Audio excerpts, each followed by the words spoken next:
Hey guys, tonight we're stepping into a world that's somehow both painfully wholesome and quietly terrifying. The American suburb of the 1950s. A place where lawns were crisp, smiles were rehearsed, and advertisers were out here straight up rewiring housewives' brains like it was their side hustle. Before you get comfortable, take a moment to like the video and subscribe, only if you genuinely enjoy this kind of storytelling. And thank you for suggesting this topic. It was such a fun one to explore. Leave a comment telling me where you're listening from and what time it is for you. Now, dim those lights, turn on a fan for that soft background hum, get comfortable, tuck your toes under the blanket so 1950s Tupperware saleswomen can't nibble them, and let's ease into tonight's journey. Because have you ever wondered what life actually felt like for a 1950s housewife? What it was like to be bombarded by ads telling you your worth depended on how shiny your floors were? Did detergent companies really guilt trip you harder than your mother ever did? Could you survive a world where every commercial implied that if your casserole wasn't perfect, your marriage might collapse?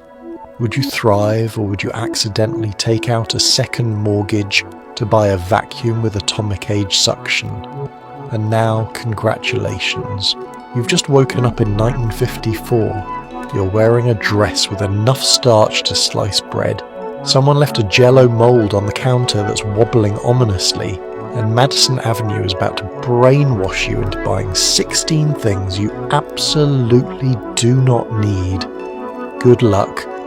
You step out onto your perfectly paved driveway, blinking at the glare of identical houses lined up like obedient soldiers. Everything smells faintly of optimism and asphalt. You've been here for 10 minutes, and already 3 neighbours have judged your lawn. Congratulations, your new life has begun. The first thing you notice is the quiet. Not real quiet, manufactured quiet. The kind that hums beneath the surface, paired with the soft whir of distant sprinklers and the faint echo of a lawnmower struggling emotionally through its second shift of the day. This is suburbia, a place engineered to feel safe, tidy, and perfectly predictable as long as you follow the rules printed nowhere and enforced everywhere. Let's talk about the houses. They're all beige, different shades of beige, sure, eggshell sand, wistful oatmeal, but still beige. It's like living in a row of politely bland cereal boxes. Each one has a driveway that leads to a garage filled with mysterious tools your husband swore he needed but will never use. The developers would call the layout efficient and harmonious. You would call it slightly cultish if you had the energy. And now look to your left. There's your neighbour, Helen. She waves a little too enthusiastically, her lipstick perfectly applied at 8:03 a.m, holding a rake as if it's a fashion accessory. Her dress matches her mulch. You don't know how or why, but it does. She gives your lawn a quick glance, that subtle up-down scan suburban women perfected long before modern facial recognition software. You can practically hear her internal commentary. Patchy. Tragic. Welcome to the role you didn't audition for. The pleasant, productive, perpetually cheerful suburban housewife. Let's step inside your home, shall we? Your living room is sparkling, not because you cleaned it, but because you've just moved in and haven't yet had the chance to destroy it with a life. There's a sofa so firm it could double as an emotional support beam, plastic slipcovers warning you against ever having a real feeling near them. A decorative ashtray sits on the coffee table, not because you smoke, but because interior design magazines insist every home needs one for ambiance. And then you discover the kitchen, the sanctum of your new identity. It glows in pastel colours not found in nature. The cabinets are mint green, the fridge is butter yellow and the oven is pink. because nothing says domestic goddess like cooking a roast inside a giant flamingo. Every appliance promises freedom through automation, but you quickly realise they mostly automate new forms of stress. The dishwasher is a modern miracle, yet it rattles so violently you're convinced it's trying to escape.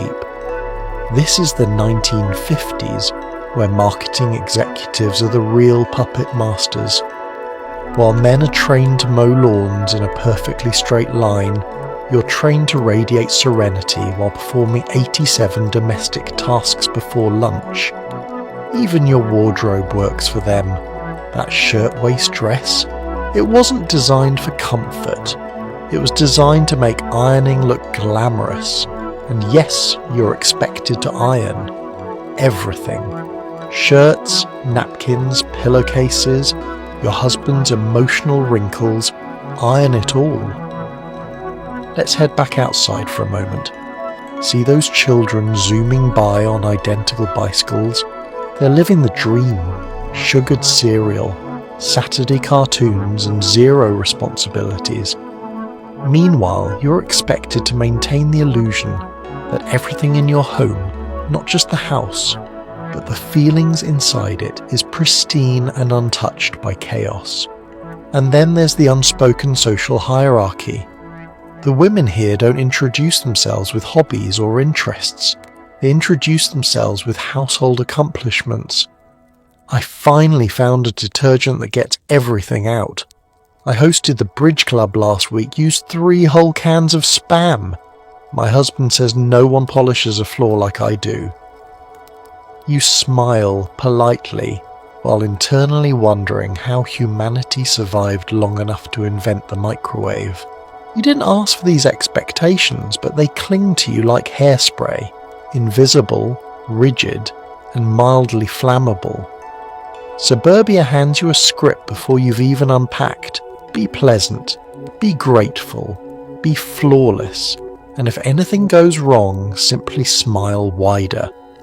Because here, every crack must be hidden beneath a layer of glossy optimism. But take a breath. Feel the stillness settling around you. This is your new stage, your new costume, your new life. And whether you're ready or not, Suburbia expects you to play your part with effortless grace. Welcome home. You wake to the chirp of a cheery radio jingle reminding you that your breath, your hair, and possibly your soul require upgrading. Before coffee even touches your lips, you're already being told what kind of woman you should be. The sun hasn't even risen properly, but Madison Avenue is already sitting on your chest like a very enthusiastic cat. Your radio alarm crackles again, the host announcing a toothpaste that promises breath so fresh even your husband will notice. You haven't even opened your eyes, and the marketing world has decided to critique your marriage. You sit up slowly, blinking at the soft morning light filtering through your floral curtains. Curtains, by the way, that you bought because an ad promised they would brighten your domestic spirit. You're still waiting for that to happen. Your feet touch the cool floor and instantly you're reminded of another advertisement suggesting that proper homemakers wear bedroom slippers to maintain feminine elegance at all hours. You look down at your bare toes and feel vaguely delinquent. Let's head to the bathroom, where the real theatre begins. The mirror greets you with a reflection advertisers pretend doesn't exist. Sleek flattened hair, yesterday's mascara smudges, and a face expressing mild disapproval of consciousness. But according to beauty companies, this is your fault. If you had slept on the recommended beauty pillow, applied the correct night cream, and consumed a small fortune's worth of vitamin tablets, you'd apparently wake up looking like a movie star fresh from an aromatherapy nap. You reach for your cold cream because every magazine insists a woman must preserve her glow, as though glow were something that evaporates at dawn like a nervous ghost. The cream smells faintly of roses and melted crayons.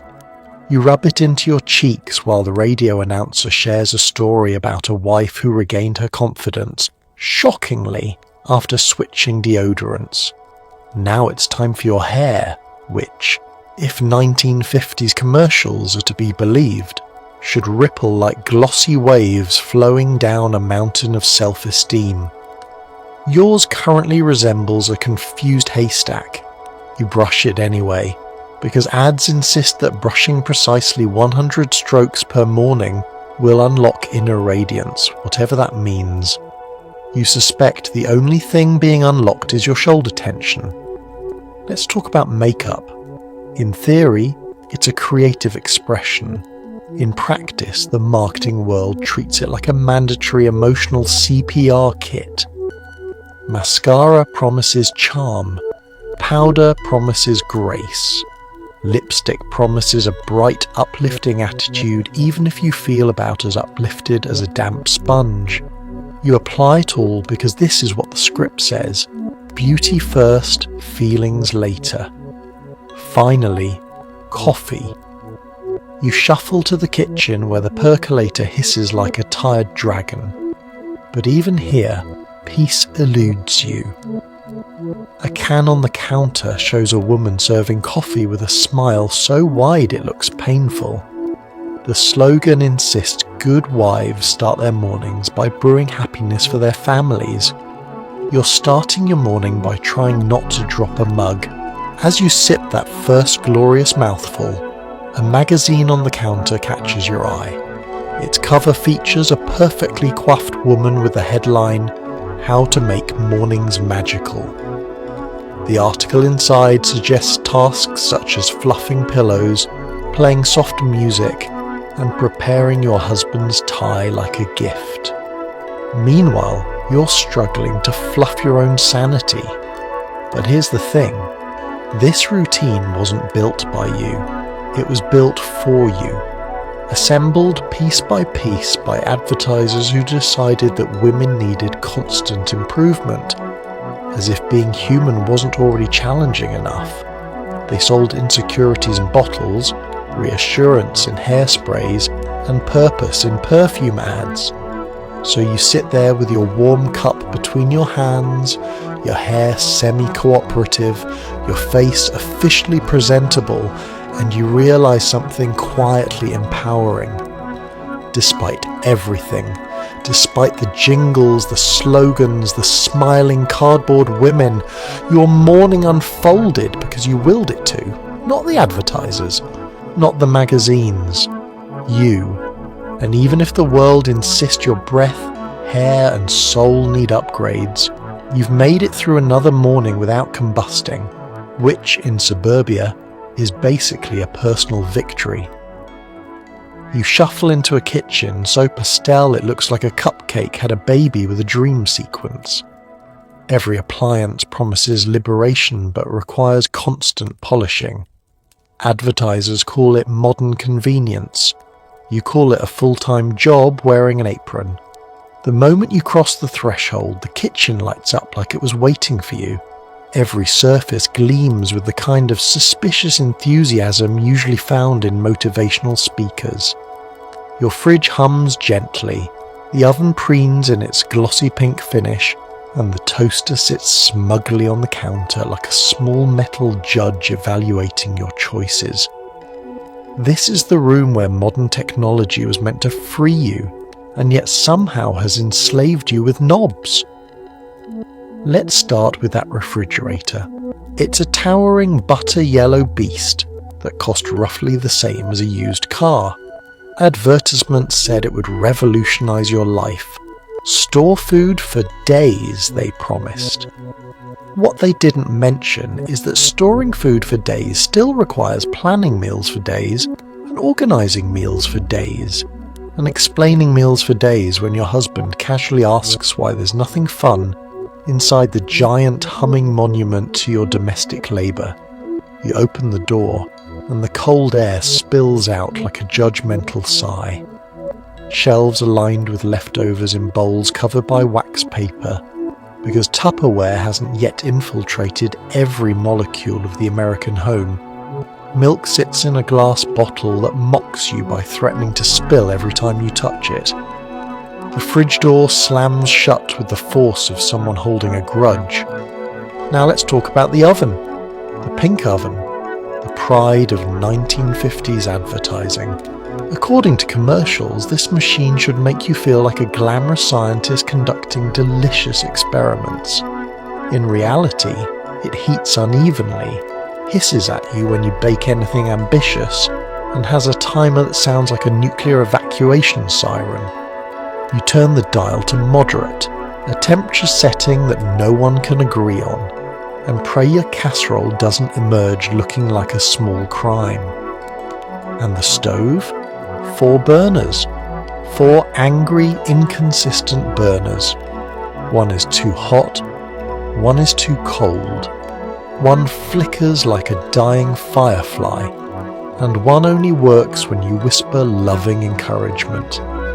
You've learned to rotate pots like you're conducting a symphony of thermal chaos. Then your eyes drift toward the countertop appliances. Each one was purchased because an advertisement suggested it would save you time, yet somehow they all seem to create more work. The mixer requires washing all its parts. The blender leaks from the bottom because the seal never sits quite right. The pressure cooker stares at you with barely contained hostility, threatening to explode if your confidence wavers for even 1 second. You try to clean as you go because every homemaking article insists this is what efficient women do. But cleaning as you go means wiping down every surface at least 5 times, polishing chrome until your reflection looks disappointed in you, and scrubbing spills so sticky you suspect they defy known physics. Your kitchen drains your time, energy, and possibly your sanity. Yet, it has become your primary ecosystem. Advertisers show women gliding through sparkling kitchens as though these appliances are helpful fairy godmothers. Your reality is more like wrangling a collection of temperamental metal pets that demand constant feeding, cleaning, and stroking. And don't forget the floors. Linoleum was advertised as effortless to maintain, which is technically true if your definition of effortless includes daily mopping, weekly waxing, and a lifetime spent wondering why there is always a new mystery smudge directly in the centre of the room. By the time breakfast prep ends, you've used the fridge, stove, oven, toaster, mixer, 2 bowls, 4 spoons, 6 towels, and approximately 30% of your emotional reserves. The kitchen looks like an experimental lab in which something has just gone terribly wrong. You wipe your forehead with the back of your hand, another image advertisers claim women do gracefully, only to realise you now have a streak of flour across your cheek. Yet despite all this chaos, there is something oddly comforting about the ritual. The sounds, the smells, the small victories of perfectly toasted bread or a casserole that didn't collapse under its own disappointment. This kitchen may be pastel chaos, but it's your pastel chaos. And as you stand in the middle of it, surrounded by appliances that are supposed to make life easier, but mostly make it louder, you realise something quietly profound. Liberation doesn't come from gadgets, it comes from surviving them with your sense of humour intact, and maybe with a second cup of coffee. Your family expects bacon, eggs, and emotional stability by 7 a.m. Meanwhile, cereal ads are screaming that children who don't eat sugar-coated corn shapes will fail algebra and life. The morning sun hasn't even committed to rising yet, but somehow your kitchen already feels like a stage, and you are its reluctant headliner.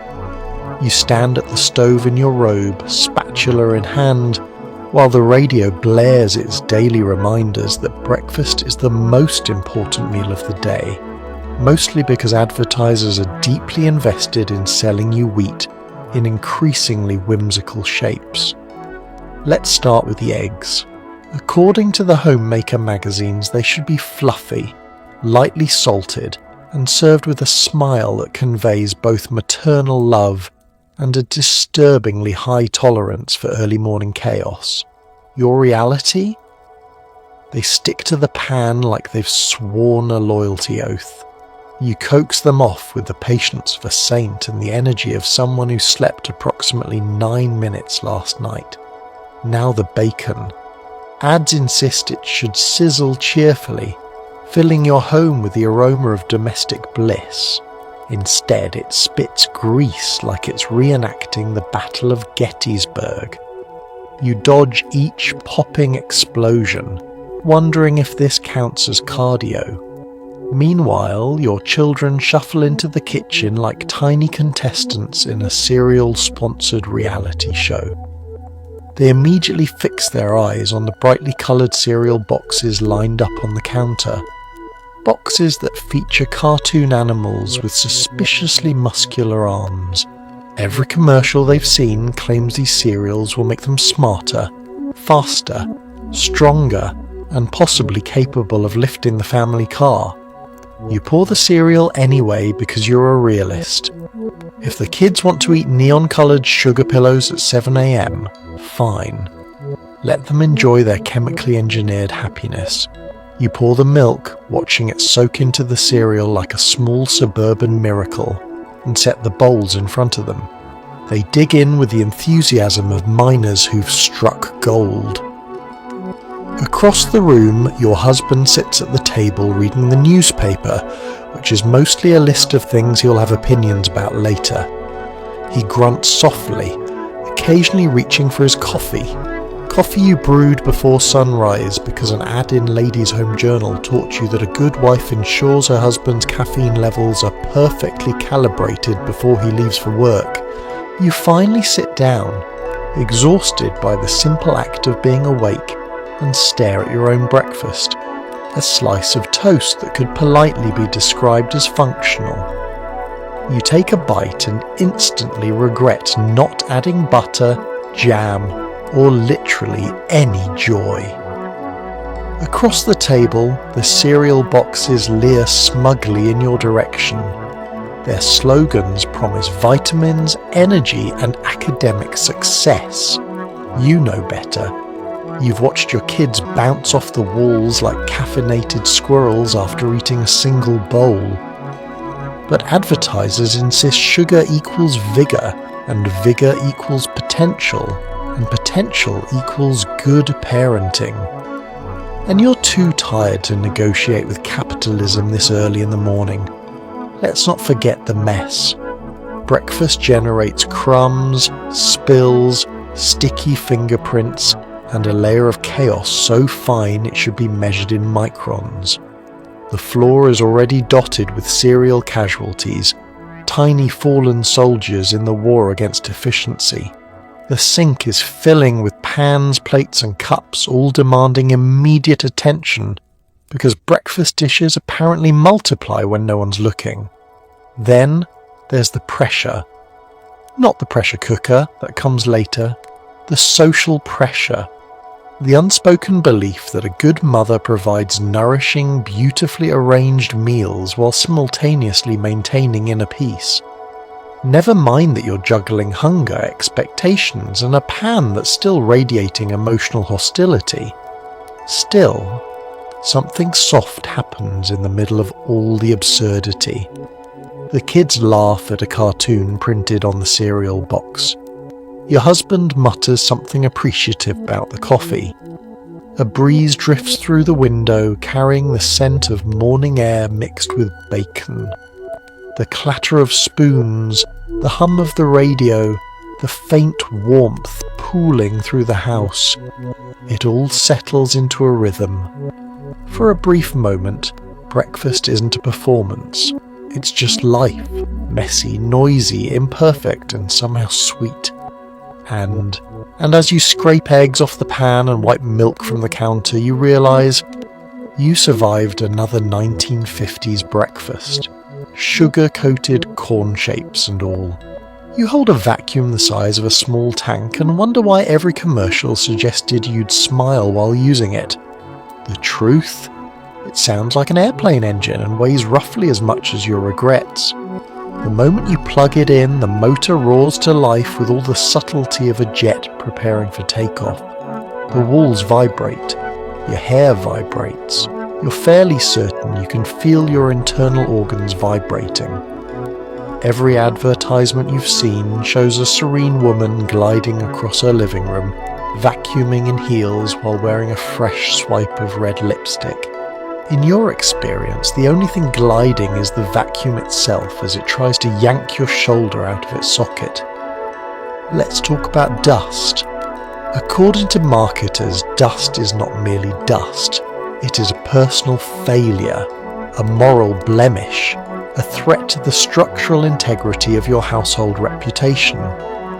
Good housekeeping prevents chaos, the magazines say, implying that one forgotten dust bunny is the first step toward total societal collapse.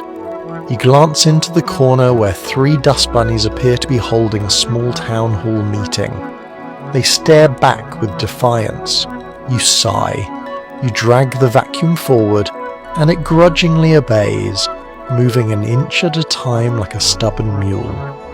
Each pass over the carpet feels like you're tilling farmland. The machine emits a powerful whoosh, inhaling everything in its path except, somehow, the actual dust. It leaves behind crumbs, lint, and a small mysterious leaf, all of which are apparently immune to suction technology. You adjust the settings, or what the vacuum claims are settings. There's high, low, and something cryptically labelled rug life. None of them seem to make a difference. The vacuum continues to roar like a creature possessed, and then there's the cord. Oh, the cord. It snakes behind you like a passive-aggressive pet, wrapping itself around chair legs, slipping under doors, and occasionally attempting to trip you. You know the machine is supposed to make your home safer, but somehow vacuuming feels like participating in a low-budget action film, where your main stunt partner is trying to sabotage you. Let's not forget the smell. Every vacuum from the 1950s emits a warm, a dusty scent that suggests it has seen things, unholy things. It smells like burnt hair, forgotten cereal, and the souls of long-lost crumbs.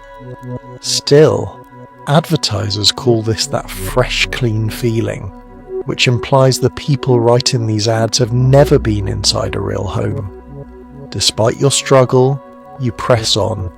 You move from room to room, vacuum roaring, cord tangling, dust mocking you from the corners. The vacuum bumps into every piece of furniture like it's trying to start a fight. When you try to reach beneath the sofa, the machine refuses, as though vacuuming under furniture violates its personal boundaries. Midway through the battle, you pause to catch your breath. Your arm aches, your hair is slightly staticky, and you're sweating in places you didn't know could sweat. You glance at the housekeeping magazine open on the coffee table. The woman on its cover looks relaxed, smiling serenely next to a vacuum so shiny it reflects her optimism. You wonder if she knows her vacuum was held together by marketing, not physics. Yet, somehow, something shifts. As the roar fills the house, a calm settles over you. Not a peaceful calm, but the resigned calm of someone who has accepted her fate. Dust will always return. It lives here too. It is your uninvited roommate. But for these few minutes you are pushing it back, asserting the faint illusion of control. And then at last the vacuum coughs, wheezes and settles into a dramatic, gasping silence. You switch it off. The kitchen stops shuddering. Birds outside resume singing, declaring your victory. You survey the room. It's not perfect. There are still crumbs, still dust motes dancing in the sunlight like taunting fairies, still that one leaf staring at you triumphantly, but it's better. You did it. You survived another bout with the mechanical beast. And even though you will have to do this again tomorrow, next week, forever for now, you can rest. Until the dust reforms, regroups, and returns to wage its next suburban uprising. You open the washing machine, your mechanical miracle, according to ads, and stare down a week's worth of stains. Soap companies have convinced you these stains are a moral failing. You sigh. The detergent box sighs back. The machine sits before you like a gleaming pastel idol, humming faintly as if anticipating your disappointment. Advertisements always feature a cheerful woman tossing laundry in with the same enthusiasm as someone entering a sweepstakes. Meanwhile, you stand here staring into the abyss of socks stiff enough to qualify as improvised weapons. Let's talk about stains. Grass stains, ketchup stains, mysterious stains that seem to have appeared during a full moon. In the 1950s, detergent companies insisted these imperfections weren't just dirt. They were indictments of your competence, your homemaking skill, possibly even your moral character. Keep your family spotless, they'd proclaim, as though your household were competing in some sort of suburban purity Olympics. You reach for the soap flakes. They drift out in soft white puffs that coat your hands like frost. The box art shows a cartoon woman smiling so widely you wonder whether she's experiencing joy or a mild medical emergency. According to the instructions, simply pouring the detergent into the machine should erase worry and grime. What the box does not mention is the part where the flakes clump together into tiny chalky islands that refuse to dissolve unless stirred aggressively with a wooden spoon. You load the clothes piece by piece, shirts with suspicious smudges, towels that smell faintly of last Tuesday, and your husband's work slacks which always carry an aroma somewhere between ink and existential dread. You close the lid and twist the dial to the setting labelled normal, an ambitious category for anything that happens in this household. The machine shudders to life with the enthusiasm of a large metal animal attempting to roll over. The drum rotates slowly, groaning under the weight of your family's mess. Water sloshes in, swirling soap flakes into cloudy spirals. You watch through the tiny window as shirts tumble over themselves like they're reenacting a dramatic nautical rescue. While the wash cycle thunders on, you tackle the next battlefield, sorting the rest of the laundry. Whites, colours, delicates, woolens, categories that sound simple until you're holding a shirt that appears to be all four at once. Advertisers claim sorting laundry is a simple act of love. In reality, it feels like preparing an academic thesis titled "What is this fabric and why is it angry?" Then there's the wringer. The wringer sits beside the washer with the ominous presence of something invented before safety regulations. Two rubber rollers rotate slowly, daring you to feed soggy clothing through them without sacrificing a finger. You take a breath, steel your nerves, and begin guiding the wet fabric in. The rollers clamp down, squeezing the water out with a sound that can best be described as aggressive squelching. You hope the neighbours don't hear. Once wrung, the laundry must be hung.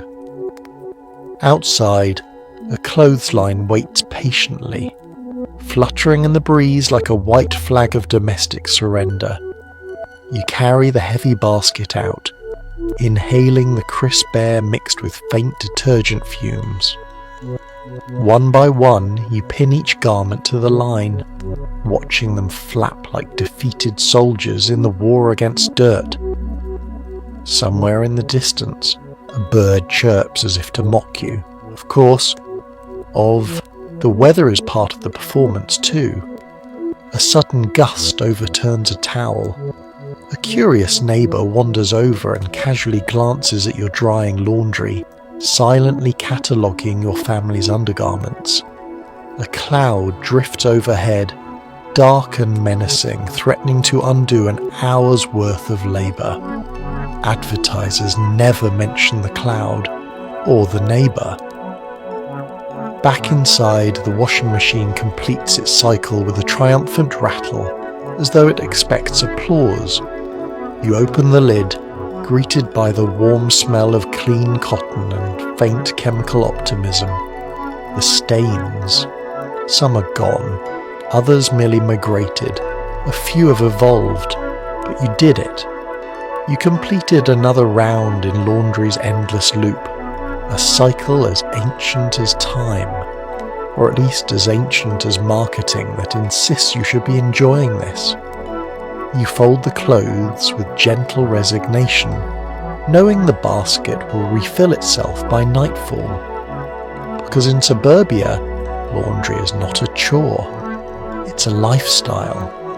You pause at the kitchen table with a cup of instant coffee so weak it apologises for existing. A magazine ad assures you this is the happiest moment of your day.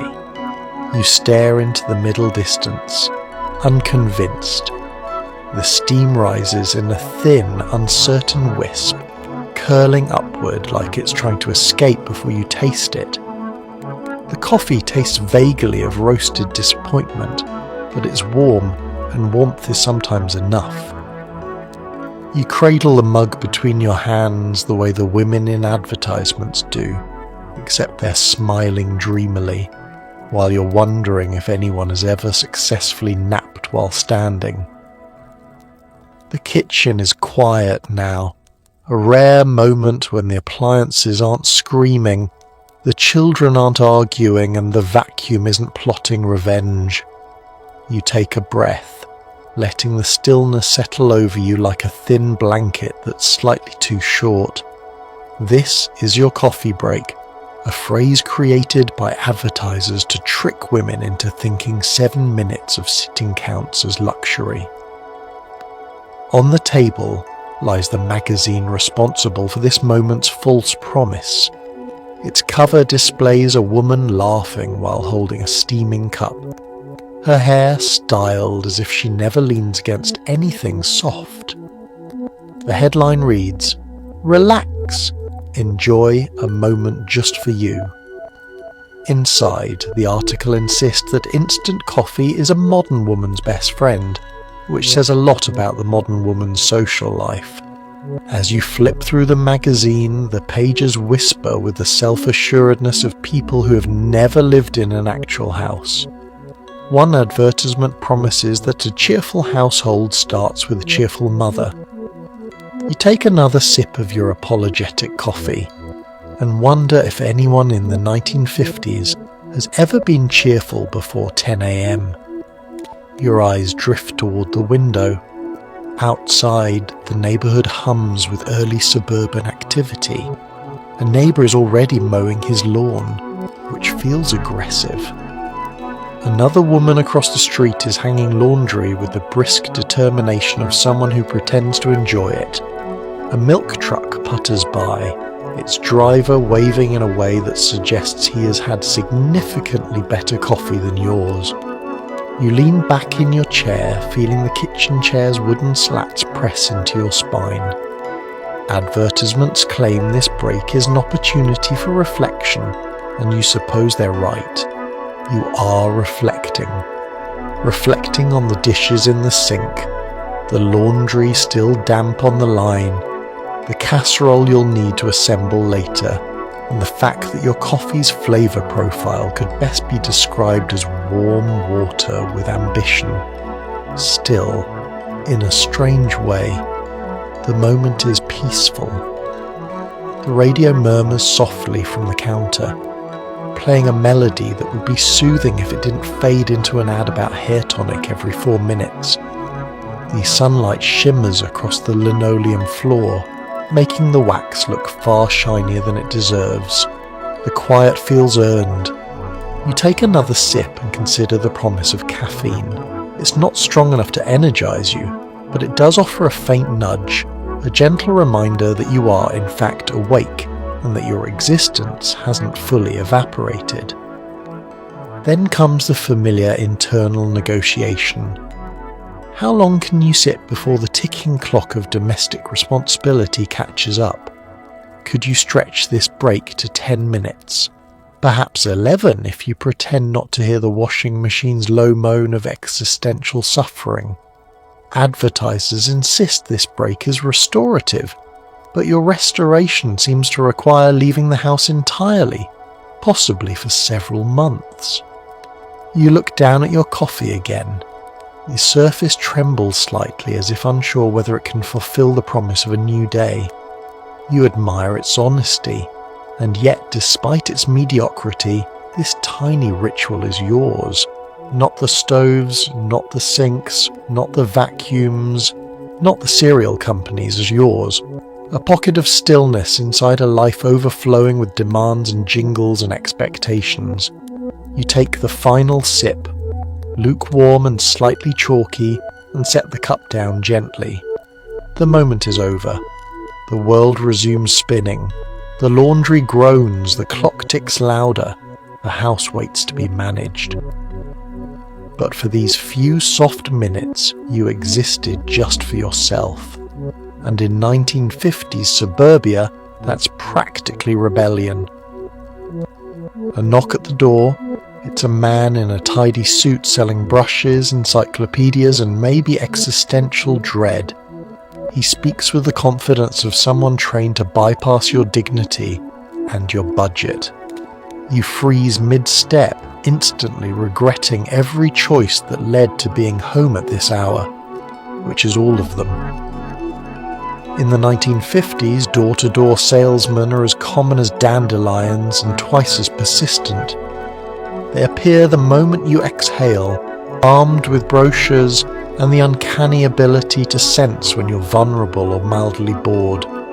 You open the door halfway, which is the international gesture for I don't really want to do this.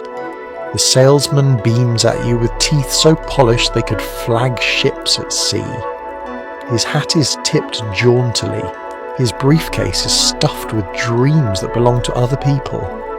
Before you can even offer a polite greeting, he launches into a pitch so rehearsed it might as well have been blessed by Madison Avenue itself.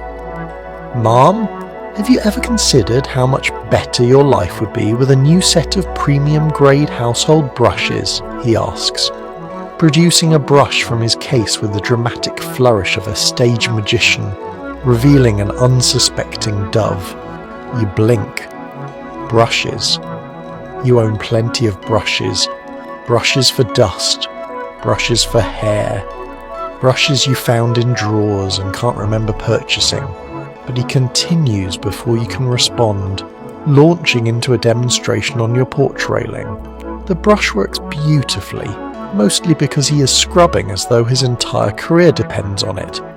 Which, given the era, it probably does. Then come the encyclopedias.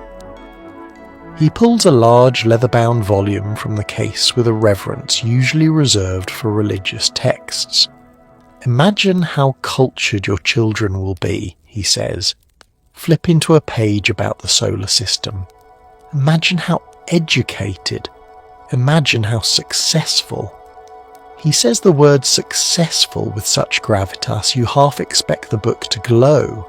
You don't need a set of encyclopedias.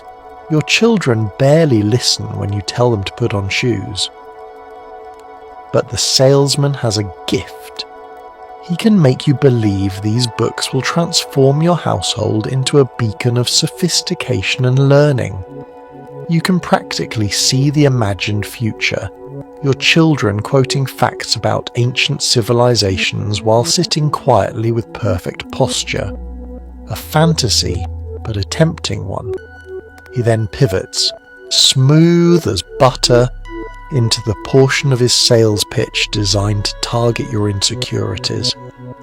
"A home," he says gently. is a reflection of the woman who keeps it. Your eye twitches. You suddenly remember the laundry basket in the hallway, the streak on the window, the pair of children's socks currently living under the couch. He senses this. He presses on. Why not make your home shine with the right tools, he asks, as if the cosmic order of your life hinges on owning a brush with boar bristles. You want to close the door, but he has already stepped halfway into the living room. This is the salesman's supernatural ability. He enters your home through sheer conversational momentum. Now he's complimenting your decor, even the parts you're actively ashamed of. He spots your linoleum floors and raves about them like they're Venetian marble. Then comes the real psychological assault, the special limited time deal. If you buy now, right now, this very second, he can offer you not just one brush, but a whole set, plus a payment plan, plus a feeling of accomplishment you haven't felt since finishing high school. You sigh. The salesman mistakes this for interest. He hands you a pamphlet so thick it should count as weight training. You flip through it, eyes glazing over as you skim phrases like exclusive bonus, finest craftsmanship, and trusted by homemakers everywhere. Eventually you find a polite escape. I'll need to ask my husband. This phrase acts as holy water on salesmen. He retreats, though with great disappointment, like a fisherman watching a trout slip away. He leaves behind 3 brochures, a sample brush, and a lingering sense of doubt about your life choices. You close the door, exhale, and lean against it. Then you look down at the brush in your hand. Darn it, it's a nice brush, and that tragically is how they get you. You glance out the window and notice your neighbour has a new car, a shiny one. You don't want a new car, but ads gently remind you that envy is patriotic and purchasable. The sunlight hits the chrome just right, reflecting a beam directly into your eyeballs like a divine message from the heavens. The message: you're falling behind. Never mind that your own car works perfectly well. Never mind that you only drive to the grocery store and back. In suburbia, it's not about transportation, it's about aspiration. And right now, your neighbour has aspired straight past you. You try to look away, but the car gleams with the smug confidence of someone who knows it's featured in 6 national advertisements. It's the newest model, complete with futuristic fins, leather seats, and a hood ornament sharp enough to double as a weapon. The Joneses stand beside it, practically glowing with pride. Or maybe that's just a reflection bouncing off their aggressively polished driveway. You sip your coffee, which suddenly tastes cheaper. Let's talk about the Joneses. They're not bad people. In fact, they're perfectly pleasant, always smiling, always waving, always subtly broadcasting their upward mobility. They seem to acquire new appliances at a rate that defies both logic and income. Their living room curtains match their sofa, which matches their rug, which matches the exact shade of their optimism. They are, in short, a living advertisement. And here's the problem. Advertisers know this. They count on it. Every magazine, every radio jingle, every billboard reinforces the idea that the Joneses aren't just your neighbours. They're your rivals in a silent suburban competition you never officially entered. A competition where the scoreboard is made of washing machines, vacuum models, garden tools, and lawn health. You glance back at your own lawn. It looks fine, mostly, except for that one brown patch that refuses to thrive no matter how much water, sunlight, or whispered encouragement you give it. Last week, an ad in your homemaking magazine suggested that a dull lawn is a sign of domestic fatigue. You haven't stopped thinking about it since. Your mind wanders. Should you consider buying a new car? Something modest, maybe? Or something bold, like the one the Joneses have? No, you don't need a new car. But oh, the ads make such persuasive arguments. Drive with pride, they say. Show the world who you are, they insist. Apparently who you are is someone who needs more horsepower. The worst part is the social chain reaction. Once the Joneses upgrade, the Smiths will certainly follow. And once the Smiths follow, the Petersons across the street, those relentless overachievers, will absolutely leapfrog everyone by purchasing something so extravagant it will invalidate every other purchase within a 3-block radius. Last year they bought a grill the size of a small battleship. No one has emotionally recovered. You try distracting yourself with housework, but comparison lurks everywhere. Your fridge isn't as big, your curtains aren't as crisp, your fence is slightly crooked. Advertisers whisper that these things matter, because if they matter, you'll buy things, and if you buy things, you'll finally achieve modern fulfillment. A phrase vague enough to be both inspiring and emotionally manipulative. But here's the secret crack in the facade. The Joneses are probably keeping up with someone too. Maybe someone across town with a newer car, shinier appliances and a backyard grill that looks like it could launch satellites. Suburbia hums on an endless conveyor belt of wanting, buying, comparing and wanting again. You step closer to the window. The sun shifts. The car is still shiny, but its glare softens. You spot a smear on the bumper, a tiny imperfection. Somehow that makes you feel better. Because beneath the chrome, beneath the advertisements, beneath the competitive facade, everyone is just trying to look stable, trying to feel secure, trying to convince themselves that new purchase might be the missing puzzle piece to happiness. You exhale slowly.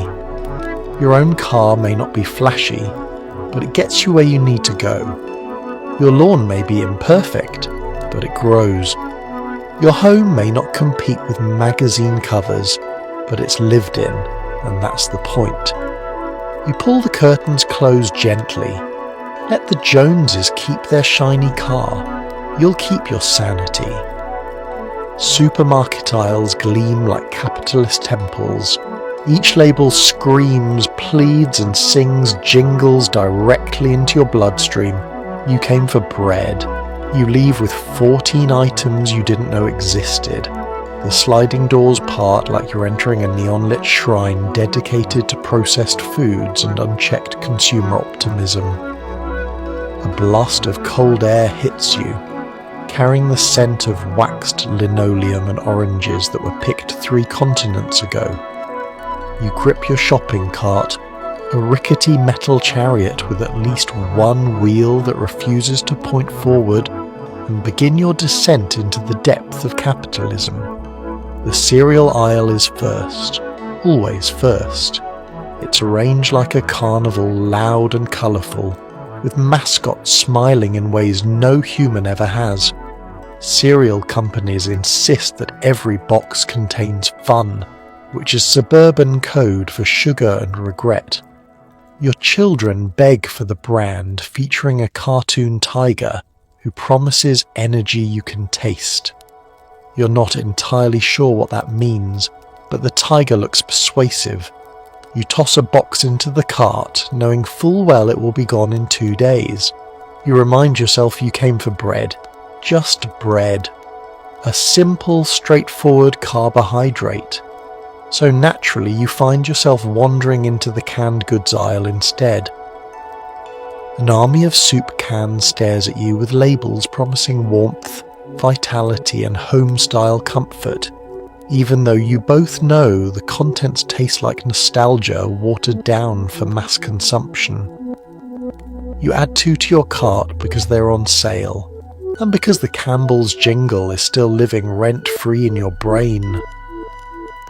A woman nearby is comparing two nearly identical brands of green beans. She studies the labels with the intensity of someone decoding ancient hieroglyphs. You watch her for a moment before realizing you're doing the exact same thing with laundry starch. Why? You don't know. Marketing has rewired your neurons. You place the starch in your cart as if compelled by some unseen suburban force. Next comes the coffee aisle, a wall of promises. Rich aroma, bold flavour, smooth finish. Each tin whispers seductive slogans about mornings filled with productivity and emotional stability. You pick up your usual brand, then hesitate as a new label catches your eye. For the modern woman. You're not sure what modernity has to do with roasted beans, but the packaging is teal and therefore trustworthy. Into the cart it goes. You check your list. Bread. Still no bread. You vow to head straight to the bakery section, but the detergent aisle pulls you in with its bright colours and aggressive optimism. Every box insists it whitens better, brightens better, or performs some miraculous fabric resurrection. You consider grabbing a new variety, but the last one you tried made your towel smell like citrus despair. You settle on your usual brand and move on before the jingles can hypnotize you further. Halfway through the store, your cart has become a symbol of capitalist surrender. Canned peaches. A new spatula. Wax paper that was on clearance. A magazine featuring a smiling woman holding a ham the size of a compact car. None of these items were on your list. At last you reach the bakery. The bread sits on the shelf, plain, dignified, quiet amid the chaos. You pick it up, feeling a small sense of accomplishment. This, at least, makes sense. This is what you came for. But then you pass the display of pre-sliced cakes, and suddenly your resolve wavers. The cakes whisper sweet, sugary lullabies, promising convenience and joy and maybe even a brief moment of peace. You add one to the cart. You don't even like cake today. That's how good the marketing is. At the checkout, the conveyor belt displays your unintended bounty. The cashier gives you the polite smile of someone who has seen many suburban mothers lose battles to impulse buys.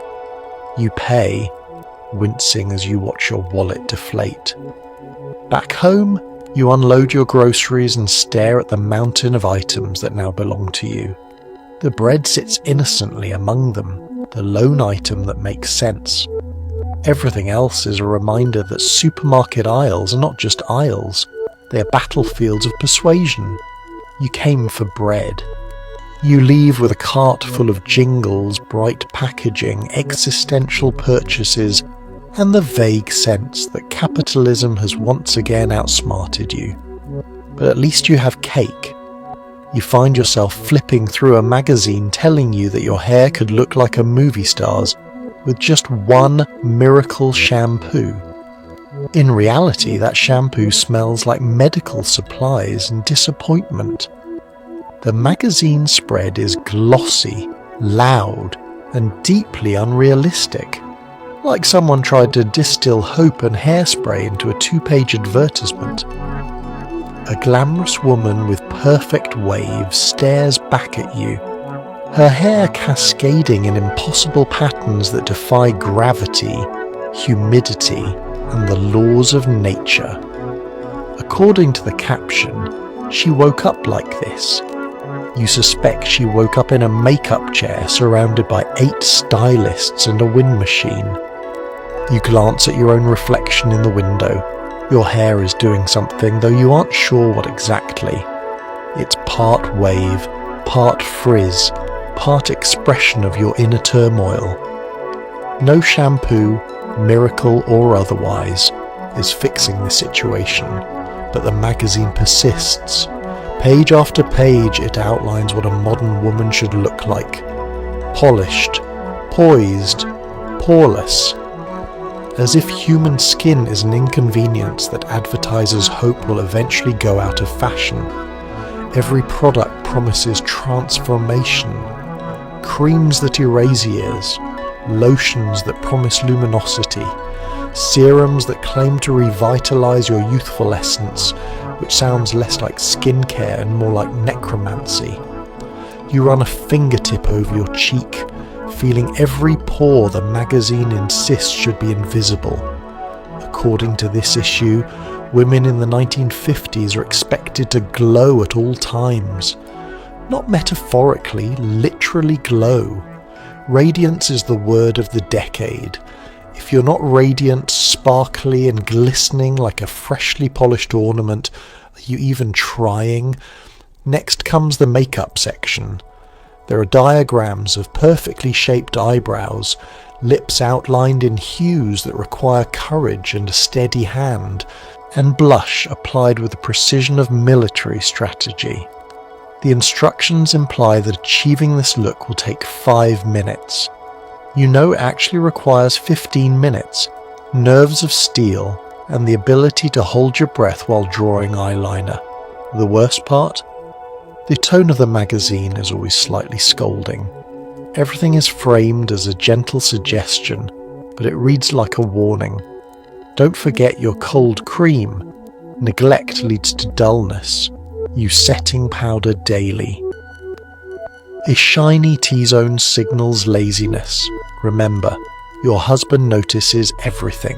Absolutely everything in the beauty world of the 1950s is designed to make women feel one purchase away from being adored or one smudge away from social exile.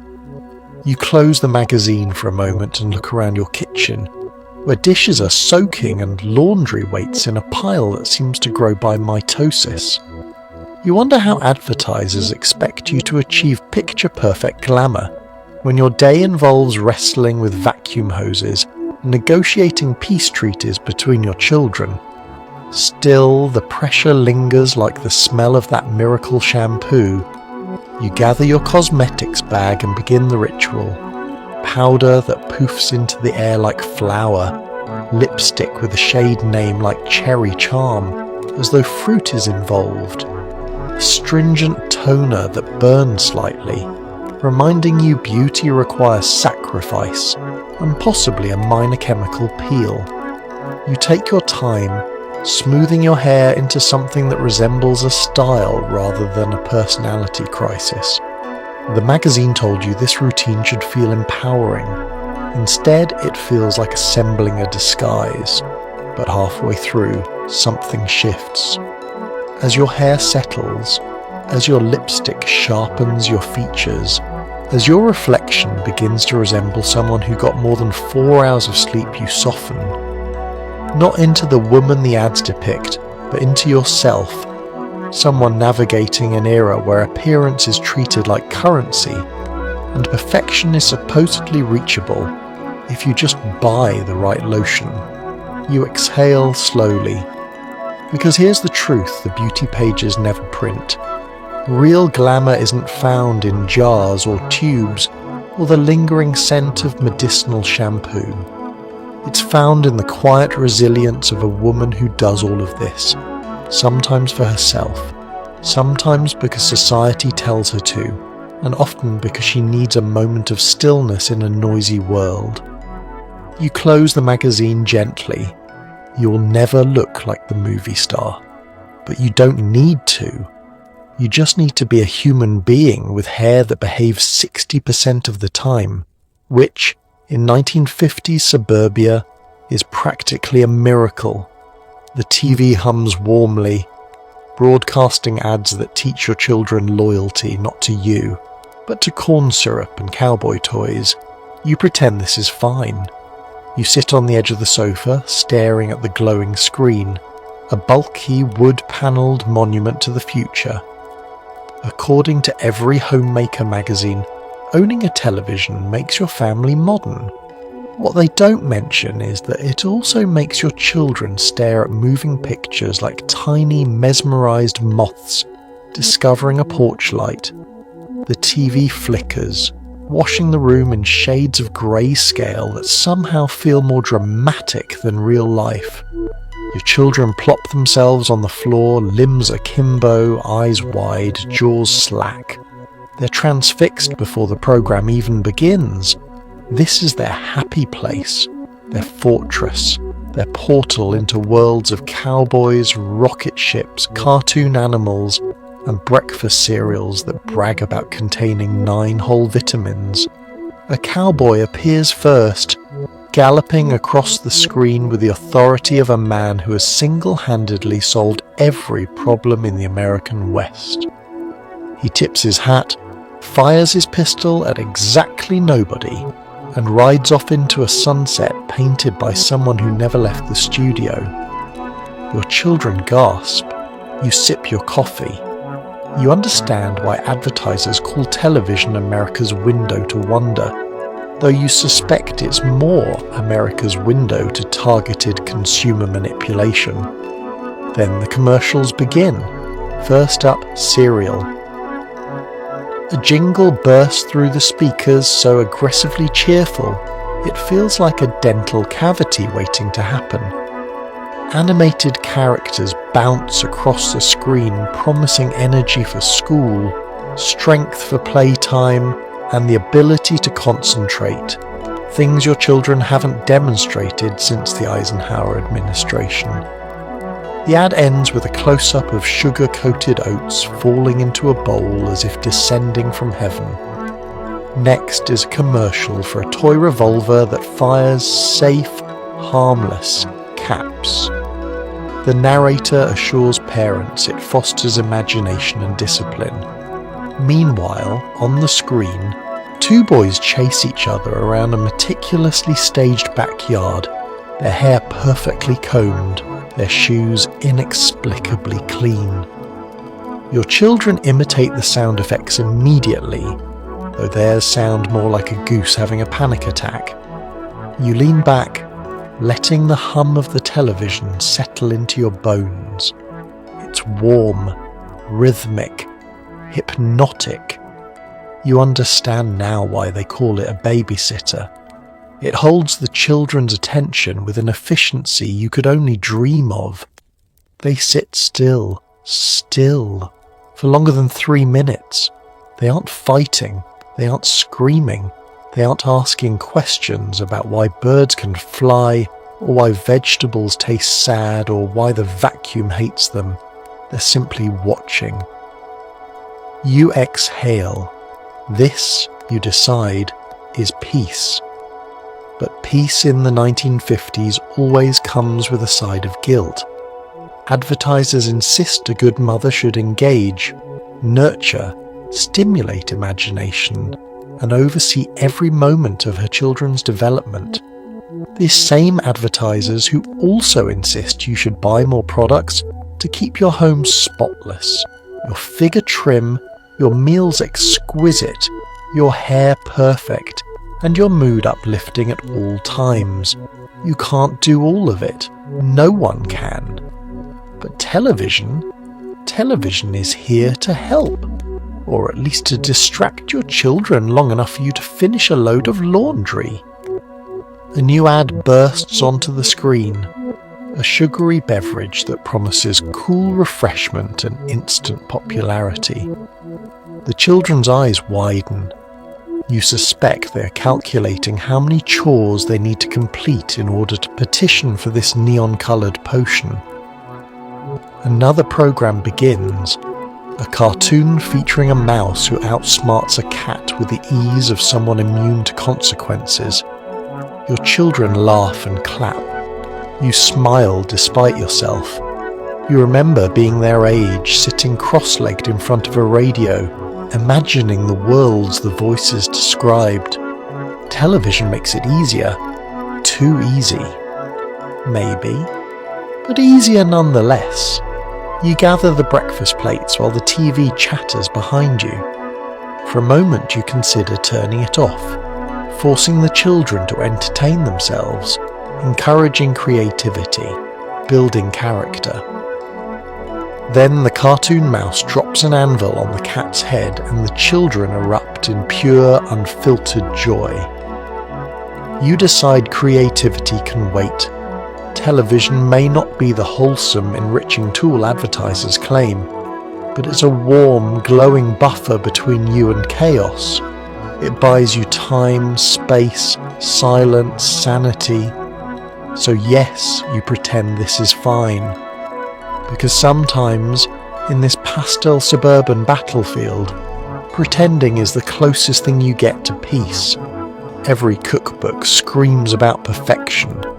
Every ad insists dinner should be a spectacular feast. Meanwhile, you're wrestling with a casserole that looks like it lost a fight with gravity. You stand in your pastel kitchen, mint green walls, butter yellow appliances, a clock that ticks loudly enough to judge you, and stare at the bubbling disaster on your stovetop. According to every cookbook published this decade, dinner should be both elegant and effortless, as though meals magically assemble themselves while you hum softly in a dress that has never encountered a stain. Your reality? You're wearing an apron with a questionable splatter pattern, and the casserole keeps making a sound that suggests it has unresolved emotional issues. You flip open your cookbook again, just to be sure you didn't misunderstand the instructions. Combine ingredients with poise and confidence, it says. Poise? Confidence? You're trying to stop the casserole from audibly sighing. Meanwhile, the cookbook's photos depict meals arranged so pristinely they look like they belong in a museum.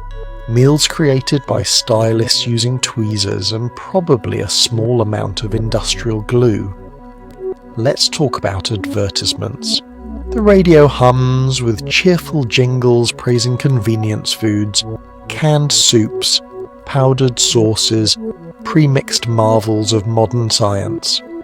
According to the ads, these products will transform you into the kind of wife who receives admiring glances from neighbours and spontaneous compliments from her husband. You pour a can of something labelled Creamy Deluxe Family Helper into the dish and pray it behaves like food. Your children wander through the kitchen, sniffing skeptically. They ask what's for dinner. You answer in a tone that is technically truthful but emotionally evasive, a casserole. They stare at the dish, then at you, silently questioning your life choices. The oven timer dings, a sharp, triumphant sound that implies success. You open the door to reveal a dish that is well warm. Beyond that, things become less certain. The top layer is goldenish. The interior slumps in a way that suggests gravity won a decisive victory. You lift a spoonful experimentally, and the casserole stretches like it's reluctantly waking from a nap. You remind yourself that dinner in the 1950s is more than food. It's a performance. Cookbooks tell you it's the highlight of the day, the moment the family gathers in harmony to celebrate domestic bliss. They do not mention the part where you frantically shoo your children away from snacking, burn your wrist on the oven rack, and swear quietly at a recipe that demanded season to taste, even though you can no longer remember what taste feels like. You set the table because the table must be set. Forks on the left, knives on the right. Water glasses positioned like you're preparing for a formal banquet instead of a Tuesday night in a suburban kitchen. Advertisers insist a beautiful table elevates even the simplest meal. You suspect they've never met a casserole like yours. Your husband arrives home, loosening his tie with the casual swagger of someone who has not spent the afternoon negotiating with dairy products. He sits, inhales, and offers a diplomatic, "Smells good." You nod, knowing the smell is mostly oregano covering fear. Dinner begins. The casserole plops onto plates with a texture that defies categorization.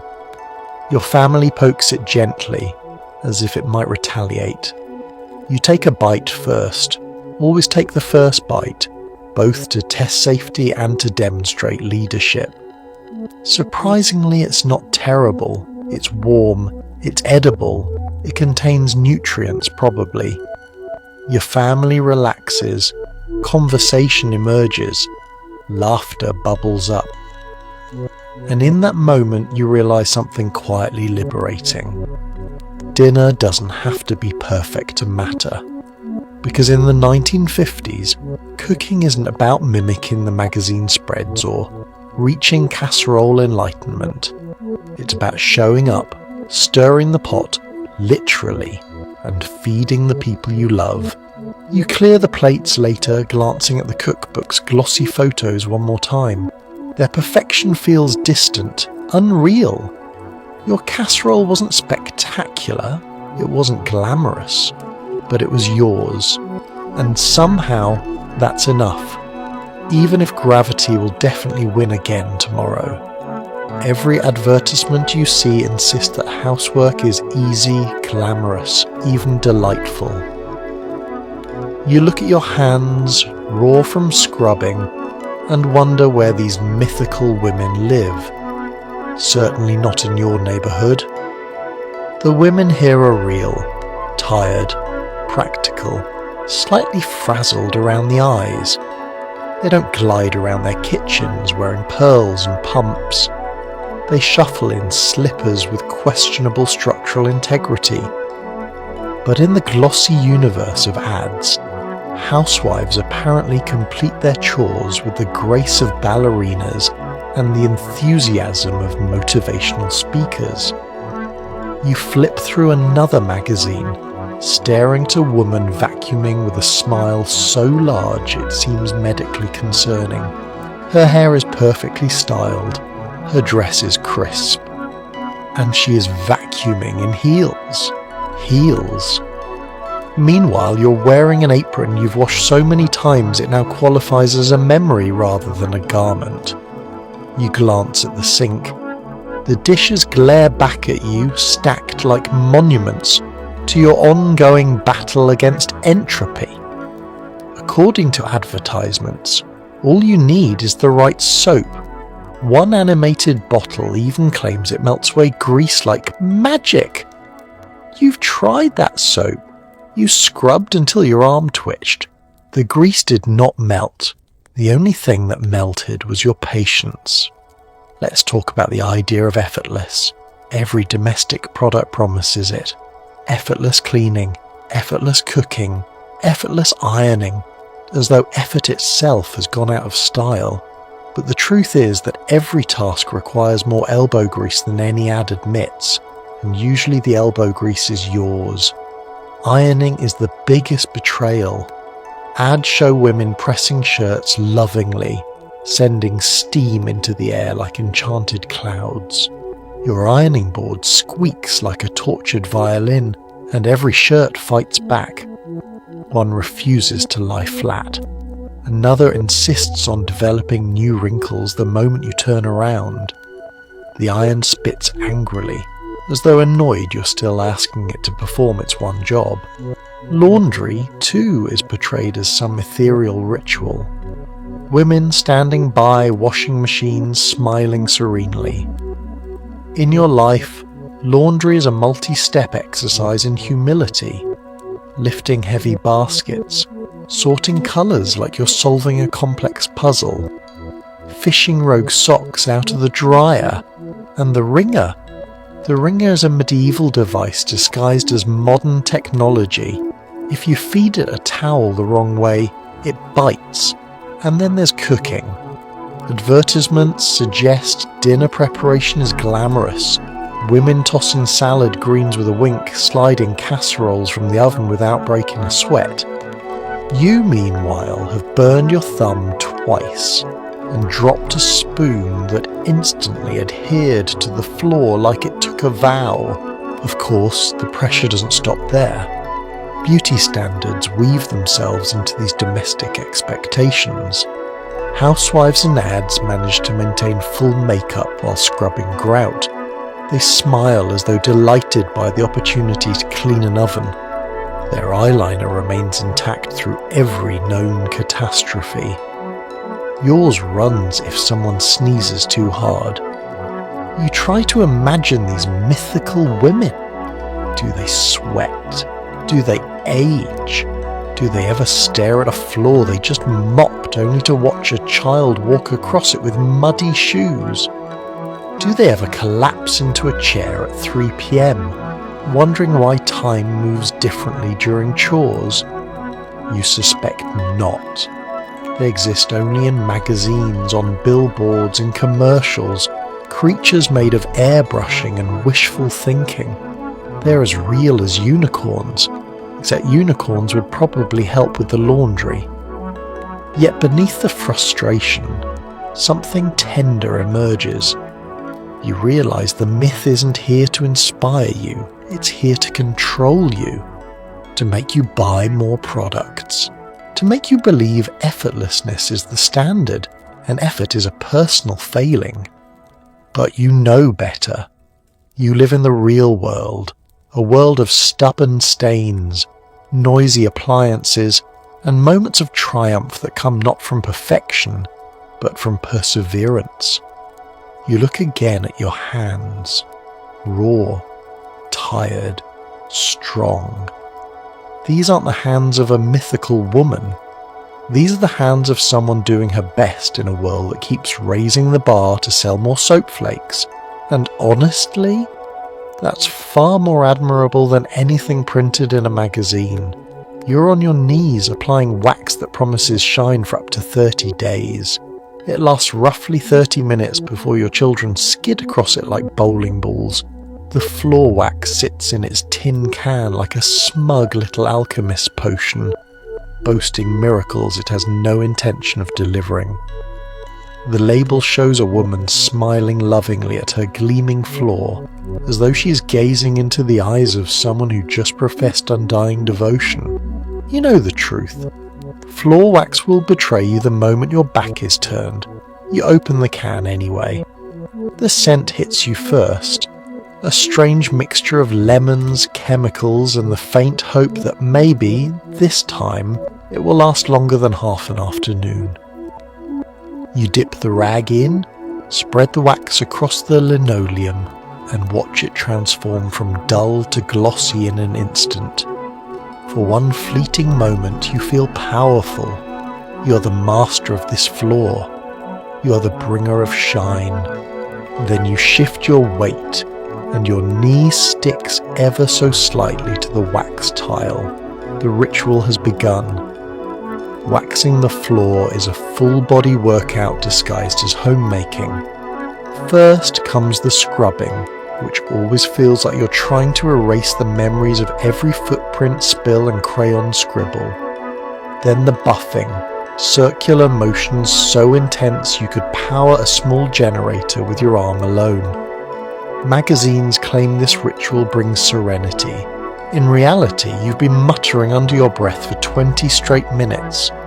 The floor begins to glow, not in a humble, tasteful way, no!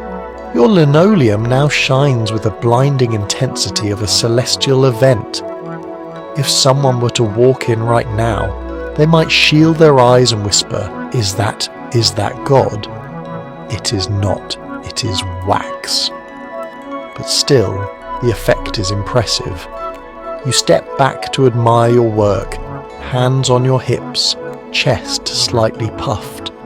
The room looks cleaner, brighter. You feel like you could be in one of those homemaking magazines minus the pearls and the absence of sweat. And then, footsteps. Small ones. Fast ones. A child bursts into the kitchen with the unbridled enthusiasm of a circus performer who has just discovered physics. You open your mouth to yell, "Wait!" but it's too late. Their feet hit the floor and immediately lose all sense of traction. They slide across the room like a bowling ball, released by a very passionate amateur league player. Their arms pinwheel, their socks surrender, and they spin with the majestic chaos of a caffeinated figure skater. They land unharmed, thrilled, and begging to do it again. You close your eyes, you count to 3. Somewhere deep inside, you summon inner peace that absolutely does not exist. Of course, the children are only the beginning. Your husband arrives home next, stepping into the kitchen with all the awareness of a cartoon bear entering a campsite. He takes one step and nearly reenacts a slapstick comedy routine. He catches himself, barely, grumbling something about dangerous flaws, as though it were not you who spent 40 minutes making them dangerously shiny. By the time dinner rolls around, the wax has faded from celestial shine to slightly reflective. By bedtime, it's matte with streaks. By morning, it looks like it did before, but somehow more tired, as though the floor too has lived a long and difficult life. But here's the trick advertisers never tell you. The ritual isn't really about the shine. It's about the illusion that for a few hours you have control over something in this house. It's about the pride that comes from seeing a surface gleam, knowing you made it happen with sheer willpower and a rag that should have been retired months ago. It's about momentary triumph in the endless cycle of mess. You rinse your hands, noticing the faint residue of wax still clinging to your skin.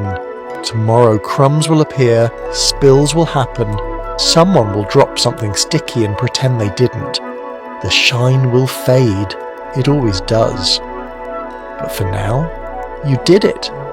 You waxed the floor, and no matter how many bowling ball children fly across it, that tiny victory is yours. You meet your neighbour at the mailbox. Her lipstick is perfect, her smile strained. She casually mentions a new detergent she loves. You know this is code for your whites are not white enough. Welcome to suburban diplomacy, 1950s edition, where every pleasant greeting hides a subtle critique and every compliment doubles as a passive-aggressive performance review. The mailbox is not just a receptacle for bills and catalogues.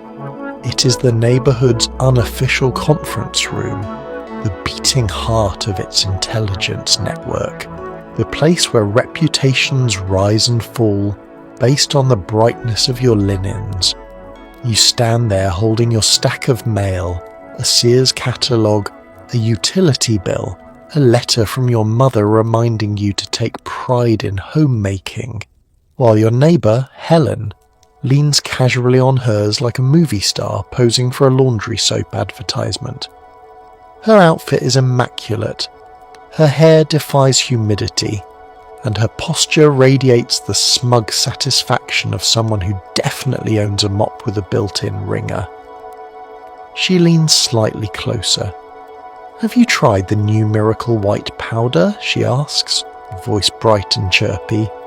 "It keeps my husband's shirts so crisp." Translation: The neighbourhood committee has noticed your pillowcases are beginning to yellow, Cheryl.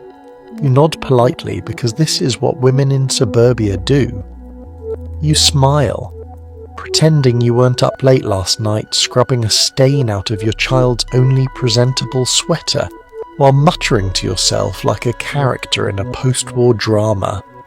Helen continues, shifting seamlessly into the next phase of the neighbourhood intelligence gathering. "Oh, did you see Marjorie's new curtains?"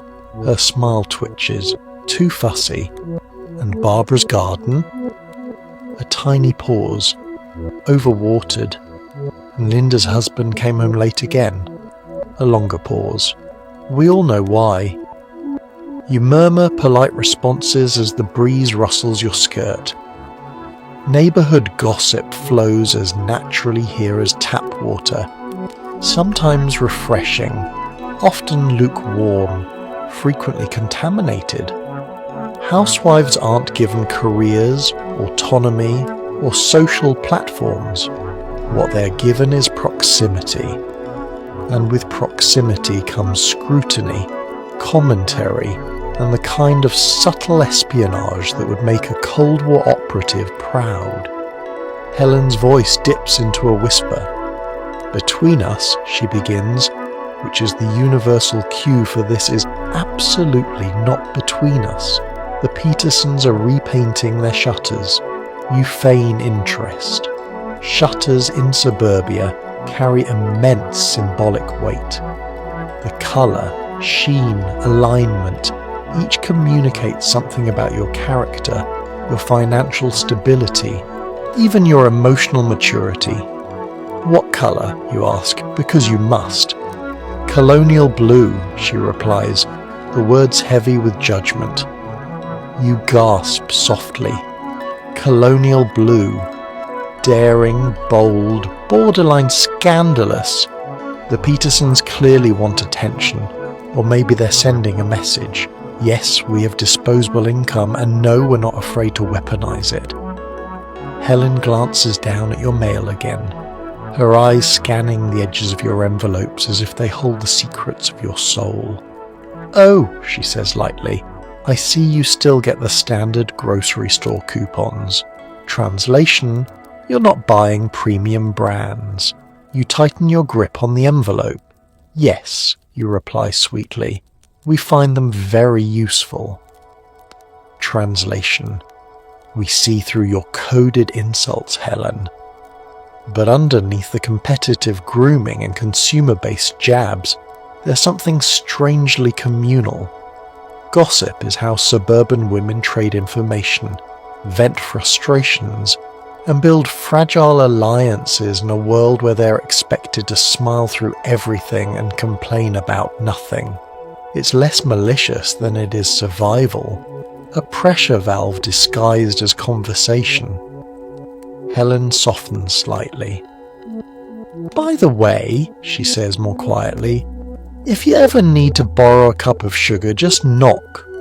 Translation, we're all trying our best, even if we pretend otherwise.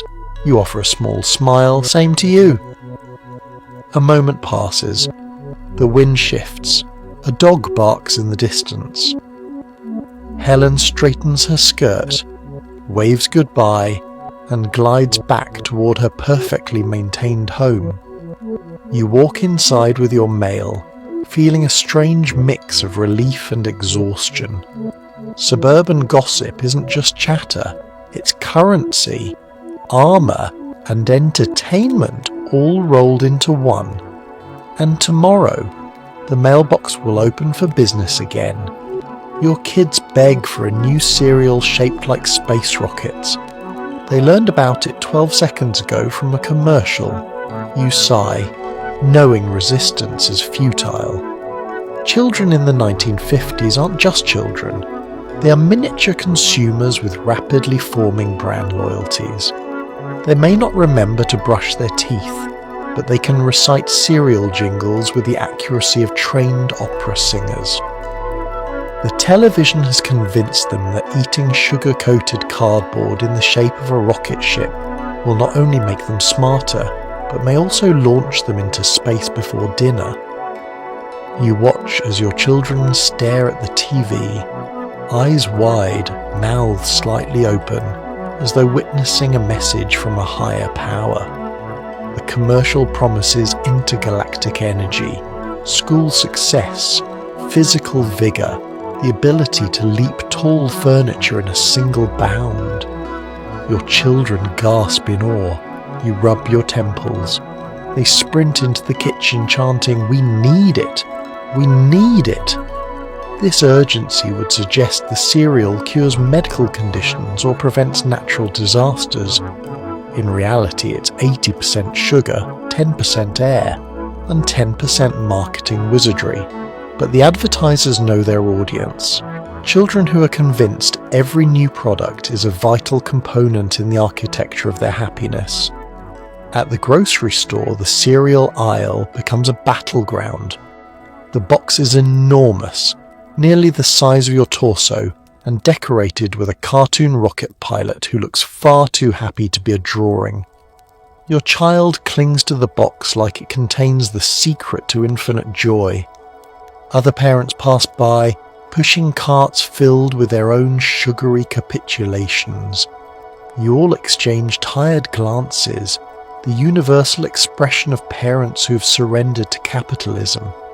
Back home, breakfast becomes a spectacle. Your children pour the cereal with the intensity of chemists conducting essential laboratory research. Little rocket-shaped pieces clatter into their bowls. They squeal, the milk pours, the cereal sputters and crackles like a cheap fireworks display. "Do you feel smarter yet?" you ask. "Yes," they reply through mouthfuls, though one of them is attempting to drink directly from the bowl like an unsupervised raccoon. Your husband glances at the nutritional panel and raises an eyebrow. "Is this legal?" he murmurs. You shrug. In the 1950s, laws regarding children and sugar quantities are flexible suggestions at best. But food isn't the only battlefield. Toys, too, are part of the grand strategy of childhood marketing. Your children collect branded figurines that accompany each cereal box. Last week it was cowboy figures. This week it's tiny plastic astronauts. Next week it'll be miniature submarines, or possibly collectible jungle animals with unsettlingly cheerful faces. The living room becomes a museum of commercials come to life. Plastic toys, half-constructed forts, and cereal box cutouts litter the floor. Every piece of cardboard packaging is a treasure. Every coupon is a sacred scroll. You step on a rocket-shaped toy and nearly achieve actual spaceflight. And then there are the advertisements disguised as moral lessons. Commercials subtly imply that children who eat certain cereals will be popular, kind, athletic, emotionally balanced, and possibly capable of winning school elections. Your children absorb these messages with the unquestioning sincerity of monks studying ancient scripture. "Mom, your son says one morning, as Tommy at school gets super space crunch. That's why he runs fast." You decide not to point out that Tommy's speed likely comes from his constant need to escape classroom discipline. But it's not all chaos. There is a sweetness, pun intended, in watching your children believe so wholeheartedly in small joys. Their faces light up with every new toy, every new cereal, every new cartoon character with a catchy slogan. You know these moments won't last forever. Soon they'll outgrow rockets, cereal and plastic prizes. They'll roll their eyes at commercials instead of memorizing them. For now, though, you pour more cereal into their bowls and let them enjoy their sugar-fueled fantasies. Yes, advertisers manipulate them. Yes, corporations target them. Yes, you are complicit. But watching your children rocket around the living room in cardboard helmets, giggling with pure delight, it's hard not to surrender to the silliness, even if the cereal is only intergalactically energizing in the sense that it keeps them awake for hours. You flip through a glossy magazine showing a woman lounging glamorously next to a waterfall. You glance at your sink full of dishes and feel personally attacked. The woman in the advertisement appears to be experiencing a level of relaxation normally reserved for saints, sedated zoo animals, and people who have never encountered a kitchen sponge. Her hair flows effortlessly. Her dress, white of course, is somehow untouched by mud, gravity or common sense. She gazes serenely at the shimmering waterfall, as though pondering life's deeper truths, like why her perfume is capable of attracting romantic partners, promoting confidence, and enhancing spiritual fulfillment all at once. You look back at your sink, where 3 plates, 2 cups, and a pot with a burn mark shaped like the state of Nebraska sit marinating in lukewarm water. The pot stares at you. You stare back. The moment feels charged. You flip to the next page, hoping for distraction, but the existential ambush continues. A woman in a satin gown lounges in a chaise lounge in the middle of a meadow. "Find your divine essence," the caption says, as if divine essence is located somewhere between laundry cycles. The perfume bottle sparkles like a sacred relic, promising that one spritz will transform you into a goddess who has never once scraped dried casserole off a casserole dish. You inhale the scent of your reality: dish soap, onions from lunch, and the vague aroma of whatever your kids spilled in the hallway yesterday.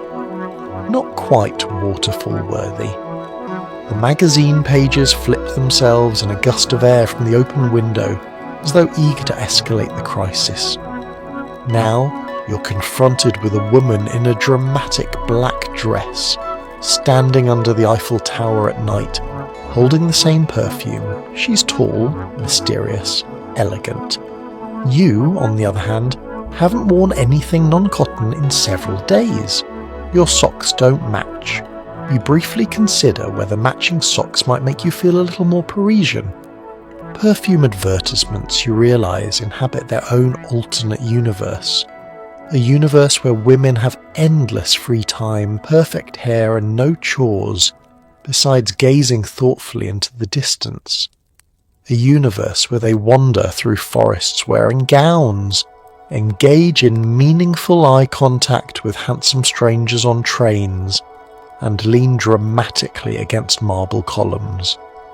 You lean dramatically against your counter, which is less poetic and more sticky. The magazine insists that perfume can unlock desire, self-worth, confidence, romance, adventure. You wonder what perfume unlocks in your world. Probably mild allergies. Still, as the afternoon light shifts across the floor, you feel a strange tug in your chest. Not jealousy. Exactly. More like yearning.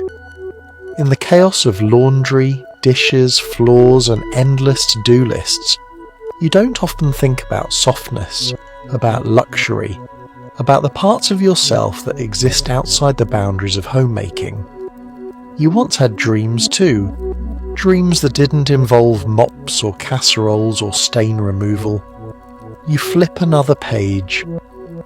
Now a woman stands on a cliff overlooking the ocean, wind blowing her hair dramatically like she's starring in a film that will end with a musical montage. The caption reads, "Become who you were meant to be." You swallow. There it is. The existential jab. Because who were you meant to be? A question you don't have the time or emotional stamina to answer at 2:45 p.m. on a Wednesday. But here's the unexpectedly comforting part. Existential crises, like laundry, come in cycles. They bubble up, overwhelm you for a moment, and then settle back down into something manageable. You close the magazine gently, not because you reject its fantasy, but because your reality, while profoundly less glamorous, is still yours. You walk back to the sink. The dishes are still there, but they feel less like a personal failing and more like a neutral fact of life. You pick up the sponge, roll your sleeves, take a breath. And as you start washing, you realise maybe you don't need a waterfall or a satin gown or Paris at midnight. Maybe you just need 5 minutes to inhale, exhale, and remember that you are a whole person, even when surrounded by dirty dishes. The perfume can wait.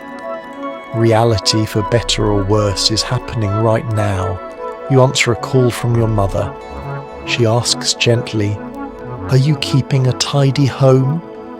You hear the ghost of 400 advertisements nodding approvingly. Her voice is warm, familiar, and just slightly sharp around the edges, the auditory equivalent of a doily with hidden barbs.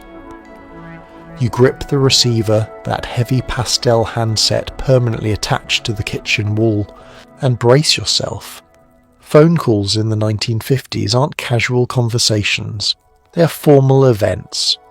You stand straighter than you ever do in person. You enunciate.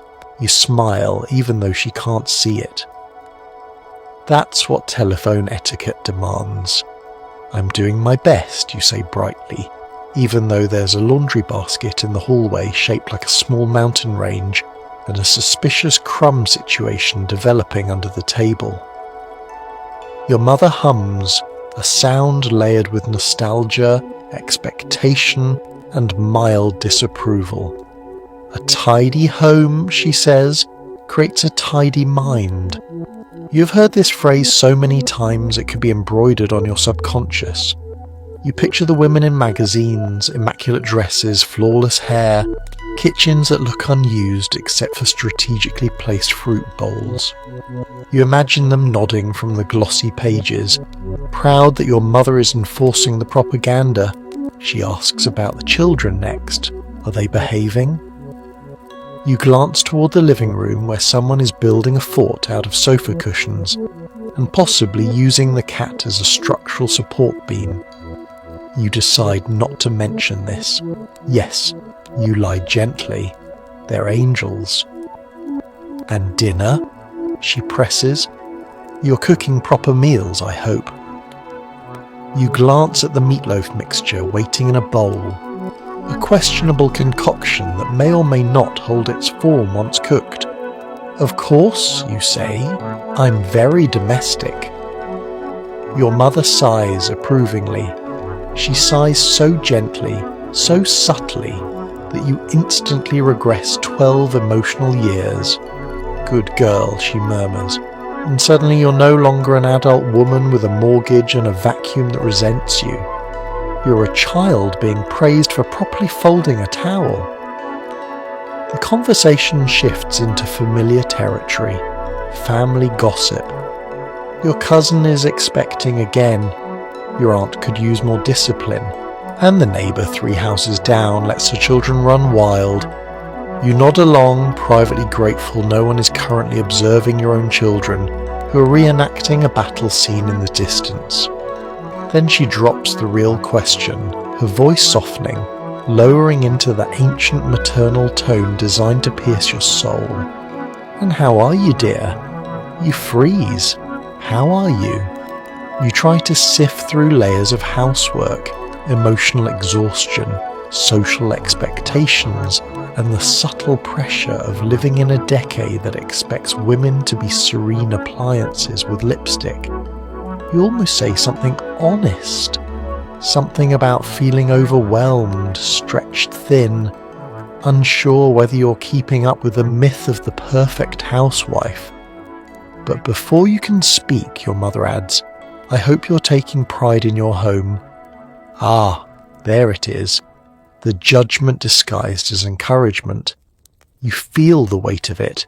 The idea that your value is directly proportional to how shiny your floor is, how well pressed your husband's shirt is, how quiet your children are when company calls, the kind of thinking advertisers bathe in. Even long distance, they've recruited her as an ambassador. You smile into the phone. Of course, you say. Pride. She continues offering advice, how to fold sheets properly, how to remove stains with vinegar, how to maintain composure even when the roast burns. You nod dutifully. She means well. She truly does. She survived an era even stricter than yours, and this is how she shows love. Through instruction, expectation, tradition. Eventually the conversation winds down. She tells you she's proud of you. You feel it land, a soft, complicated warmth in your chest. Then she follows it with, just don't let things slip. And the warmth becomes mixed with a pinch of existential dread. You hang up the phone slowly, staring at your reflection in the chrome toaster. The house is not perfect. The house is lived in. The house is real.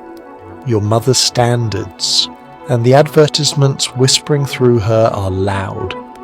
But your life is louder, and somewhere between those two truths you're learning to exist. He walks in tired. Ads insist you should look fresh. cheerful and lightly perfumed. You, on the other hand, smell like bleach and panic. The front door clicks shut with the weight of a long workday behind it. Your husband steps inside, loosening his tie, shoulders sagging in that dramatic way men do when they want you to know the world has wronged them personally. He glances around the room, not critically, just curiously. But after a full day of being bombarded by advertisements, you've already internalized the idea that this moment is a high-stakes evaluation. According to every homemaking magazine, this is your cue to twirl gracefully into the room with a freshly powdered nose and a roast that looks like it came from a 12th century banquet hall. Instead, you emerge with a dish towel over your shoulder, one sock missing, and a faint smear of something tomato-based on your arm. The look on his face says, "Hello, dear." The voice in your head says, "You have failed the feminine mystique." You plaster on a smile anyway, a big one. The smile advertisers insist is the secret to household harmony. It feels less like harmony and more like facial gymnastics. How was work, you ask, hoping your voice sounds pleasantly melodic instead of bone-deep exhausted. He sighs, deep, theatrical, operatic. "Long day," he mutters, stepping out of his shoes as though performing an Olympic sport. He never takes off his shoes quietly, simply releasing them dramatically like he's shedding the burdens of society. Somehow the sound always startles you. Meanwhile you're standing there, hyper-aware of every scent radiating from your person. Soap residue, laundry bleach, a hint of casserole vapours from the incident earlier. Advertisers would weep. They insist wives should greet their husbands wearing perfume with notes of jasmine, lily, and something called evening enchantment, which you suspect is just alcohol and lavender. Your husband smiles warmly, genuinely, and you feel the tension in your shoulders ease. He's not comparing you to the magazine women. He doesn't even know who they are, but you know who they are, and they live rent-free in your brain, whispering, "A real housewife freshens up before her husband comes home." You consider freshening up, maybe powdering your nose, maybe brushing your hair. But one child begins yelling in the background about a broken toy, and another runs past you holding half of a sandwich and the family cat. Freshening up is not happening. Not today, possibly not this month. He wanders into the kitchen, admiring the table you managed to set somewhat symmetrically. "Smells good," he says, and you release a breath you didn't know you were holding. The dinner isn't glamorous, but it's warm, edible, and served before 7 p.m. In the 1950s, this qualifies as exceptional. As you plate the meal, the magazine voices return. Dinner should be a joyful, romantic moment. Create an atmosphere your husband will cherish. Your mood sets the tone for the entire household. Your mood currently is cautiously optimistic with undertones of fatigue. You sit together at the table. He begins telling you about his day, meetings, deadlines, a co-worker who microwaved fish again. You nod, listening, feeling yourself relax into the rhythm of domestic evening life. Then he reaches across the table and lightly squeezes your hand. "Thanks for everything you do," he says. "It's simple, it's genuine, it's not in any advertisement." Your heart softens in that way it does when someone unexpectedly sees you. Not the perfectly polished version, not the idealized 1950s housewife version. You. Dinner continues. The kids chatter. The casserole holds its shape. The world feels manageable for a moment. When he gets up to wash his own dish, a scandalous act in this decade, you almost faint. He insists it's nothing. You insist it's everything. And suddenly, the pressure to be radiant dissolves just a little. You still smell like bleach. You still feel like panic. But you also feel like a person who is doing her best in a world demanding her perfection. Your husband looks at you with tired, kind eyes, not expecting radiance, just you. And somehow that's enough. You serve dinner while a voice in your head, powered by marketing, whispers, "A happy home begins with a perfect meal." You ignore it and pass the salt. The table is set, not beautifully, not photographically, but competently. Forks are on the correct side. Napkins are mostly unwrinkled. The casserole, having survived its turbulent creation, sits proudly in the centre, like a lumpy ambassador from the land of good intentions. As your family settles into their seats, you can practically feel the marketing slogans hovering above you like judgmental angels.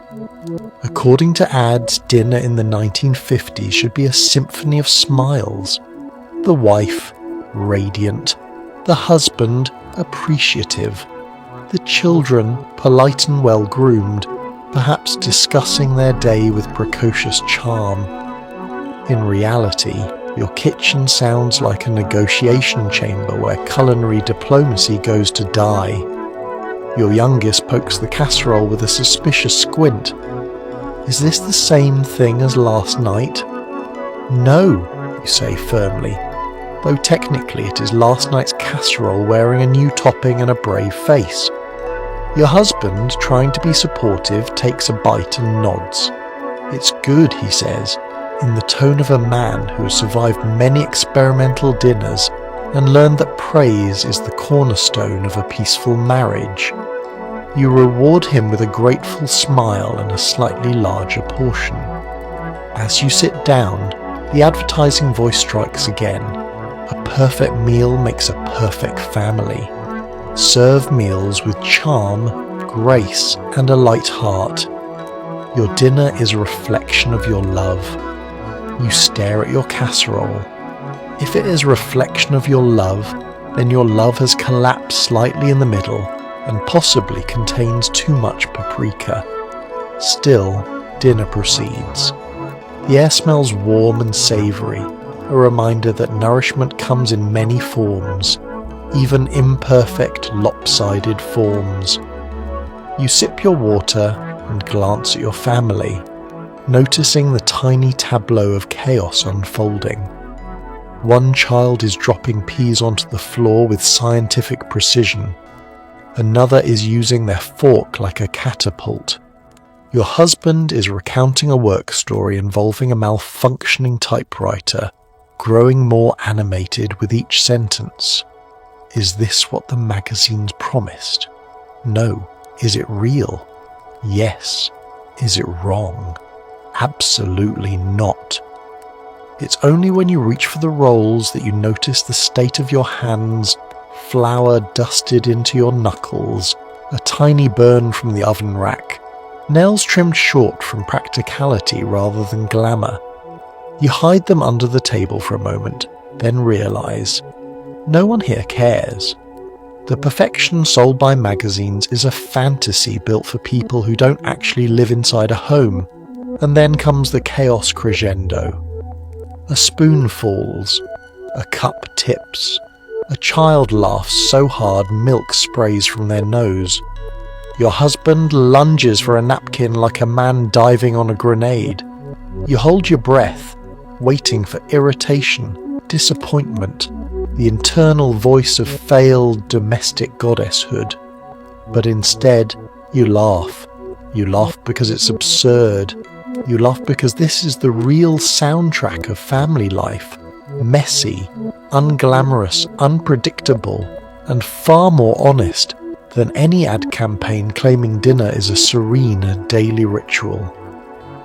As the meal winds down, plates empty and conversation softens, something quietly warms in your chest. Not pride in perfection, Perfection never arrived. But pride in effort, pride in showing up, stirring pots, seasoning food, managing expectations, and somehow, miraculously, putting a hot meal on the table for people you love. You clear the dishes one by one, stacking them with practiced ease. The kitchen hums with leftover warmth. The casserole dish itself looks relieved, as though happy to have survived another night in active duty. And finally, as you rinse the plates under warm water, that persistent marketing voice pipes up again. A perfect meal creates a perfect life. You shake your head. No, a real meal creates a real life. Chaotic, imperfect, hilarious, exhausting, nourishing.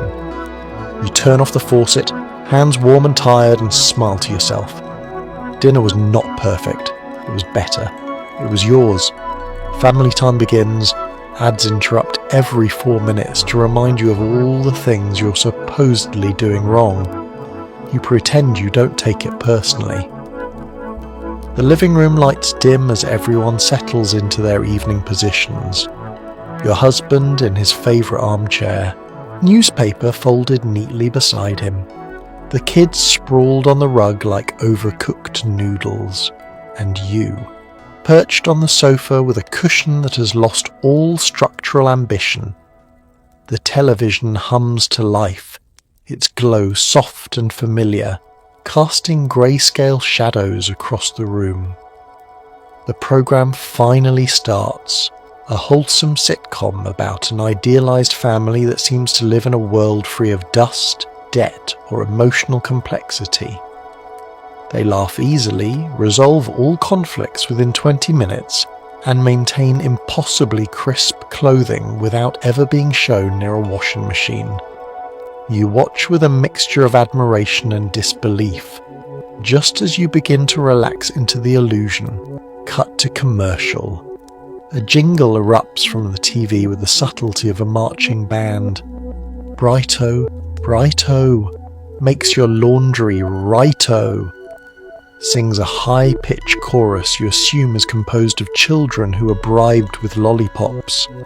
The camera zooms in on a housewife whose whites are so blindingly bright she could serve as an aircraft signal beacon. Your eye twitches. The advertisement continues, insisting that only Brighto can prevent your family from developing a poor social reputation. You swallow the lump of implied inadequacy and take a sip of water. Doesn't help. The sitcom resumes. The perfect family goes on a picnic and no one gets stung by a bee or spills anything, which feels wildly unrealistic. You barely survive picnics with your sanity intact. Then, another commercial. This time it's toothpaste. Apparently, your entire romantic future hinges on your ability to maintain breath so fresh it could stun a horse. You resist the urge to cup your hands over your mouth and check. The smiling woman on screen has teeth so white they defy physics. You're convinced she's part lighthouse. Your husband chuckles at the show, the kids giggle at a pratfall. You stare at the screen, absorbing the next round of messaging like a reluctant sponge.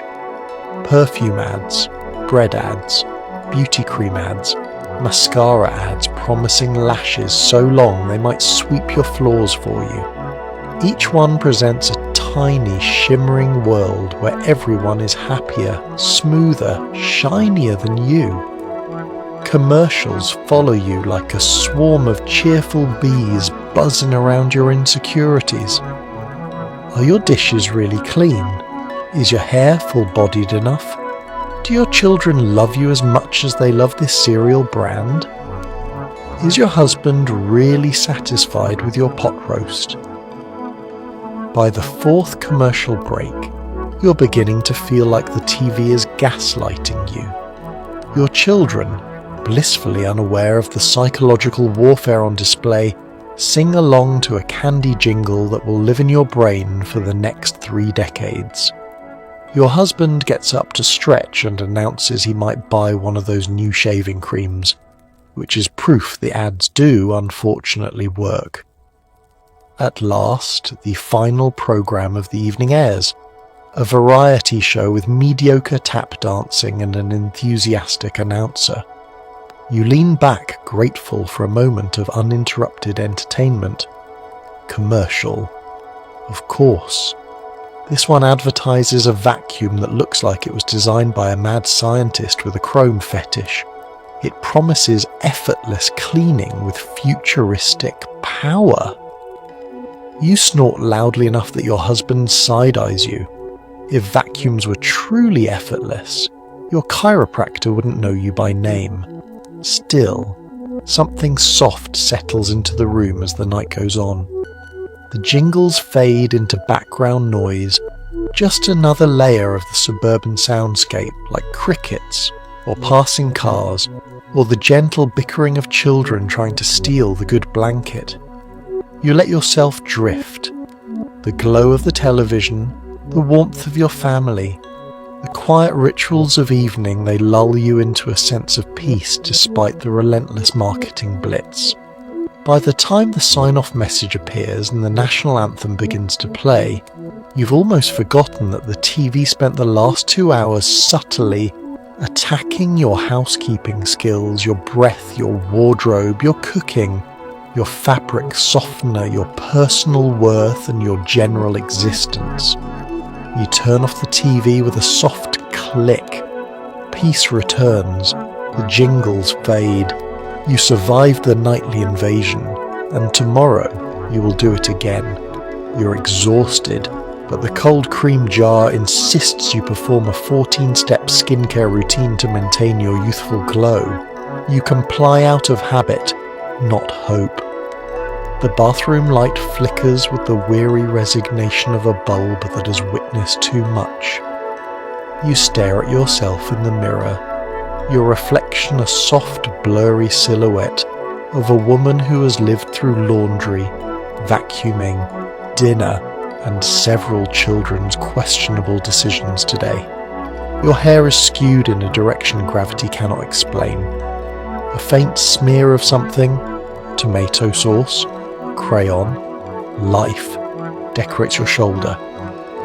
The cold cream jar sits on the counter like a tiny capitalist tyrant, polished and smug.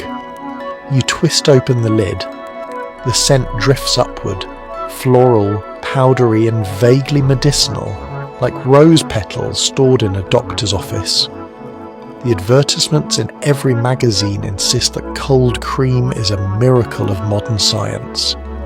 A potion that dissolves makeup, erases stress, softens wrinkles, and possibly turns back time. If this jar truly possessed the ability to reverse aging, you suspect it would cost more than your mortgage. You dip your fingers in and begin the ritual, massaging the cream into your face with slow circles. The cream is thick and cool, clinging to your skin with the enthusiasm of a toddler who refuses to let go of your leg. You rub it in, half following the diagram in your favourite magazine. Use upward strokes to lift the face, as if gravity will be fooled. Next comes the cleansing tissue, the one that advertises itself as silky soft. You wipe off the cold cream, revealing a faint tint of beige foundation and the day's accumulated fatigue. You toss the tissue into the wastebasket, which is already filled with identical little ghosts of previous nights. Then comes the toner. The bottle claims it will refresh, rejuvenate, and restore. You dab it onto your face, where it immediately stings like it's offended by your pores. You remind yourself that this sensation is supposed to mean it's working. You pat your cheeks, hoping for a radiant glow but receiving mild redness instead. You reach for the night serum, an oily concoction that promises to lock in youthful vitality. You smooth it onto your skin. It sits there, gleaming. You now resemble a buttered dinner roll. Step 6 is eye cream. tiny jar, enormous expectations. Apply gently, the instructions warn to avoid encouraging wrinkles. You dab carefully, feeling as if you're performing delicate surgery on yourself. You pause for a moment, staring at the array of jars, tubes, bottles, powders and lotions scattered across the counter.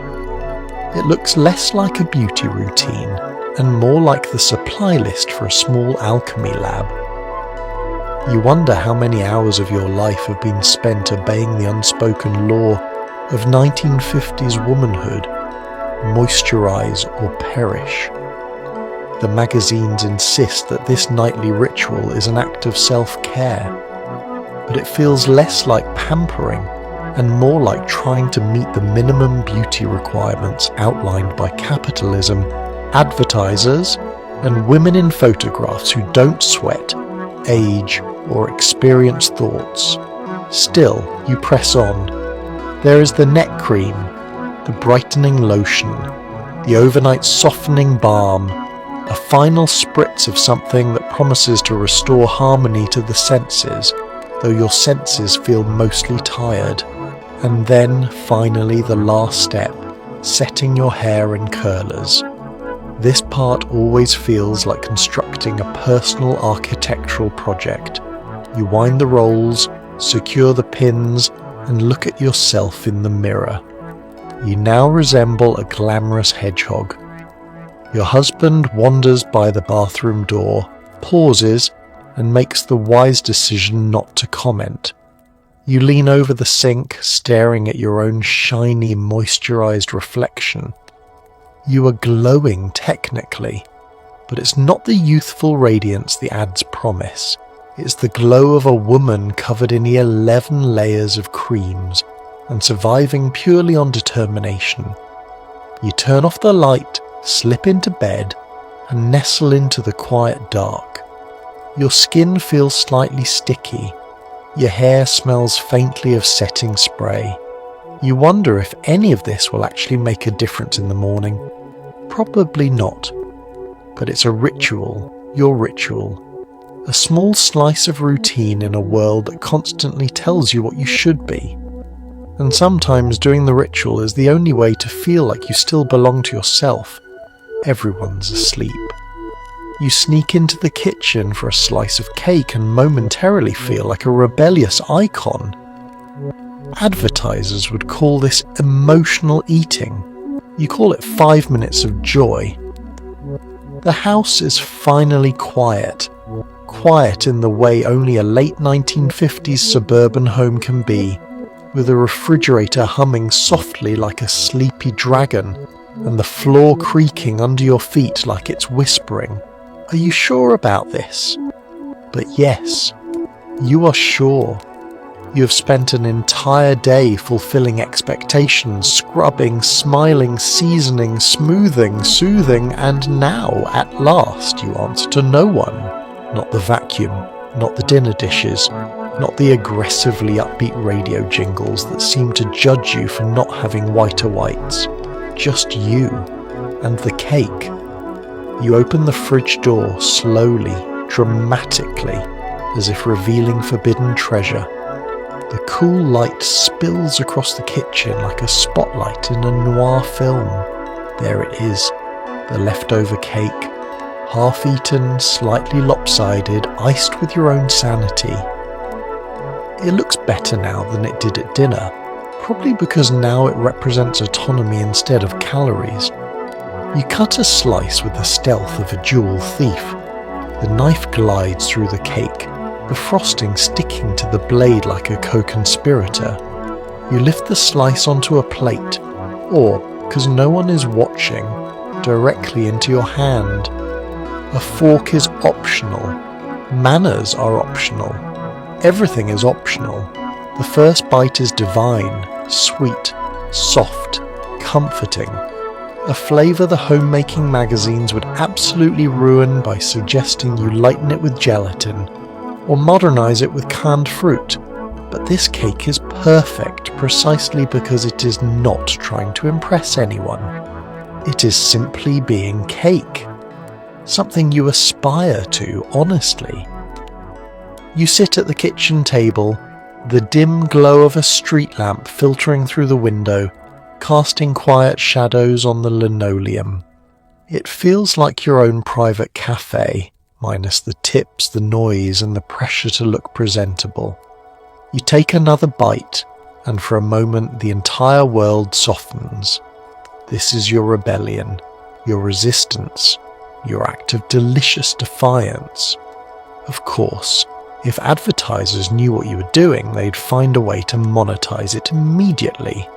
Women, treat yourselves with guilt-free glamour cake, garnished with powdered self-loathing for only 39 cents a box.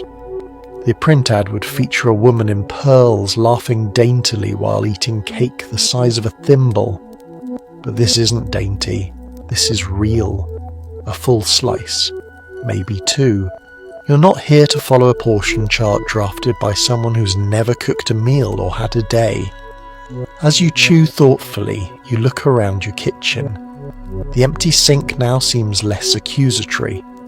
The stove no longer demands anything from you.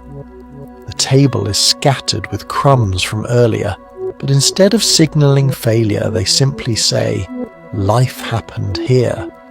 You consider the absurdity of it all, the expectations, the silent competitions, the relentless push for perfection, in everything from casserole presentation to complexion clarity. And how this tiny act, sneaking cake after bedtime, feels like reclaiming a piece of your own humanity. Because during the day, everything revolves around others. Dinner for your husband, laundry for your family, smiling for your neighbours, tidying for your reputation. But at night you belong solely to yourself. No one needs anything. No one expects anything.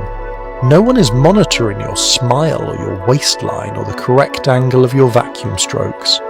Just you. Just cake. A tiny, sacred moment. Halfway through your slice, a floorboard creaks in the hallway. You freeze. Is it a child? A spouse? A judgmental ghost of 1950s advertising? You wait. Silence returns. You take another bite, victorious. By the time you finish, the plate or your hand is empty. Your heart is a little lighter. Your shoulders sag in a more relaxed way.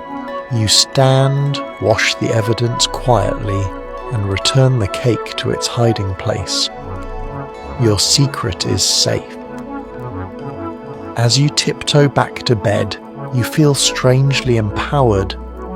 Not because of the cake itself, but because you allowed yourself something gently rebellious in a world constantly demanding your compliance. And tomorrow, after surviving another day of expectations and jingles and casseroles, maybe you'll do it again, 5 minutes of joy at a time. You finally slip into bed, but your brain runs a loop of jingles reminding you of chores you'll repeat tomorrow. Congratulations, you're fully indoctrinated. The sheets are cool and soft. The pillow perfectly molded to the shape of your nightly exhaustion. By all accounts, you should drift into sleep instantly. After all, you survived the daily gauntlet of homemaking, a feat that requires emotional stamina, physical endurance, and the ability to smile politely through conversations about lawn care. And yet your mind refuses to clock out. The room is dim, lit only by the soft glow from the street lamp outside. Your husband snores gently beside you, blissfully unaware of the mental parade marching through your head. You envy him. Men in the 1950s can fall asleep anywhere after dinner during commercials mid-sentence, while women lie awake contemplating the existential implications of laundry. You close your eyes. The jingles begin. Sparkle wash, makes your whites go, "Oh my gosh." You groan quietly. Of all the jingles stuck in your brain, why did it have to be that one? You try to think of something else, something soothing, like ocean waves or a soft breeze. But instead, your mind supplies another jingle, Bright Day soap flakes, for families who care. You don't even particularly care about soap flakes, and yet here you are, wide-eyed and wondering whether you purchased the brand that will prevent your children from being bullied for dingy socks. You shift under the covers. There is a slight ache in your shoulders, a reminder of the vacuum's assault earlier, and your hands are still faintly scented with cold cream. You try deep breathing, inhale, exhale, just like the magazines recommend. But even your breathing rhythm seems to trigger another ad. Breathe easy with Breeze Scent Cleaner, your home deserves it. You open your eyes and stare at the ceiling. It's not just the jingles keeping you awake, it's the endless looping to-do list etched into your brain with the precision of government record keeping. Did you switch the laundry? Did you defrost the chicken? Did you set aside enough money for groceries? Should you buy the other brand of detergent next time? The one the neighbour mentioned in that way that wasn't a suggestion so much as a threat? Your brain, ever helpful, replays the moment Helen said, "I just love how bright my husband's shirts look now." You interpret this now, as you did then, as your husband's shirts look dull and sad by comparison. Your eye twitches. You flip your pillow to the cool side. It helps for 4 seconds. Then come the intrusive thoughts about the future of stains. What if the kids get grass stains tomorrow? What if your husband spills ink again? What if the casserole explodes and coats your best dish towel in a substance not yet named by science? Will your detergent rise to the occasion? You know it won't. No detergent ever does. Because stains are eternal. They are the universe's way of reminding humans that control is an illusion. You sigh loudly enough to disturb your husband, who grunts, rolls over and immediately resumes snoring. You briefly consider waking him up so you can share your detergent anxiety. You decide against it. There's no reason both of you should be held hostage by the cleaning aisle. You close your eyes again. Another jingle surfaces, this one from a commercial your children adore. Washy Wash Wonder makes Mondays fun. Mondays, you know, will never be fun. But you appreciate the optimism. Your thoughts drift to the clothes drying on the line overnight. What if it rains? Did you check the forecast? Did you imagine hearing thunder earlier? Or was that just the neighbour's bizarrely powerful lawnmower? You inhale, exhale, try again. Slowly, the mental noise softens, not because the concerns vanish, but because exhaustion finally muscles its way to the forefront. Your body grows heavier. Your breathing evens out. The jingles fade into background static. You feel yourself sinking into the mattress, into the night, into the relief of temporary oblivion. Just before sleep claims you, one final thought drifts lazily across your mind. Remember to buy more detergent. Of course, indoctrination complete. You sit on the couch with a women's magazine so glossy it could signal airplanes. Inside is a quiz titled, "Are You a Good Wife?" with questions so pointed they feel like performance evaluations. You circle answers nervously while a gelatin salad jiggles judgmentally from across the room. You shift on the sofa, smoothing your skirt as though preparing for an exam proctored by society itself. The magazine lies open on your lap, its pages crisp with the confidence of people who have never had to scrub burnt casserole off a pan. The quiz begins politely, almost innocently. Do you greet your husband with a cheerful smile every evening? You snort, cheerful, every evening? As if the hours before dinner weren't a chaotic sprint involving boiling water, broom choreography, and mediating turf wars between children who now argue exclusively in shrieks. Still, you circle, sometimes, which feels like both a truth and a strategic answer. Next question. Do you keep your home tidy enough to welcome unexpected guests? Your eyes drift toward the living room. A scattering of toys, dust motes drifting through a sunbeam like lazy confetti, and a pile of laundry that resembles a small landslide. You imagine an unexpected guest entering now, a neighbour, a salesman, a national dignitary, and shudder. You circle, usually, then immediately feel dishonest. The gelatin salad across the room wobbles menacingly as though judging your optimism. You turn the page. Is your appearance fresh and appealing throughout the day? You laugh out loud, startling the cat. The answer choices always, often, rarely, and never stare at you like smug little verdicts.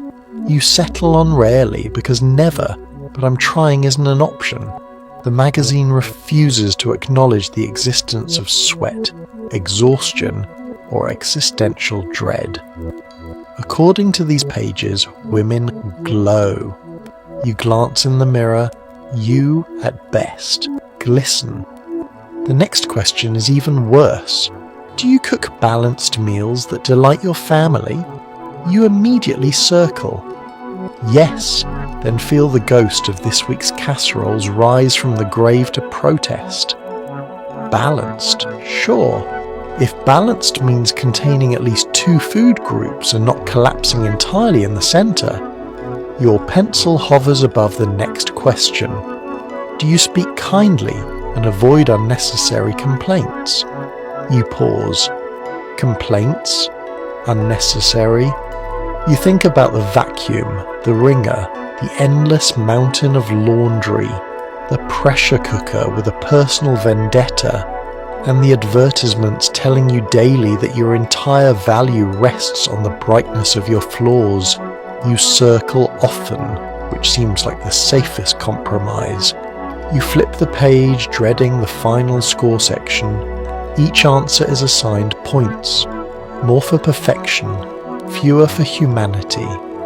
You feel sweat forming on your brow as you total them up, the gelatin salad trembling with anticipation. When you finish, you land squarely in the category labelled Good Wife but Could Improve. You stare at the phrase, but could improve. It feels like the tagline for your entire adulthood. You lean back on the couch, letting the magazine slip from your hands.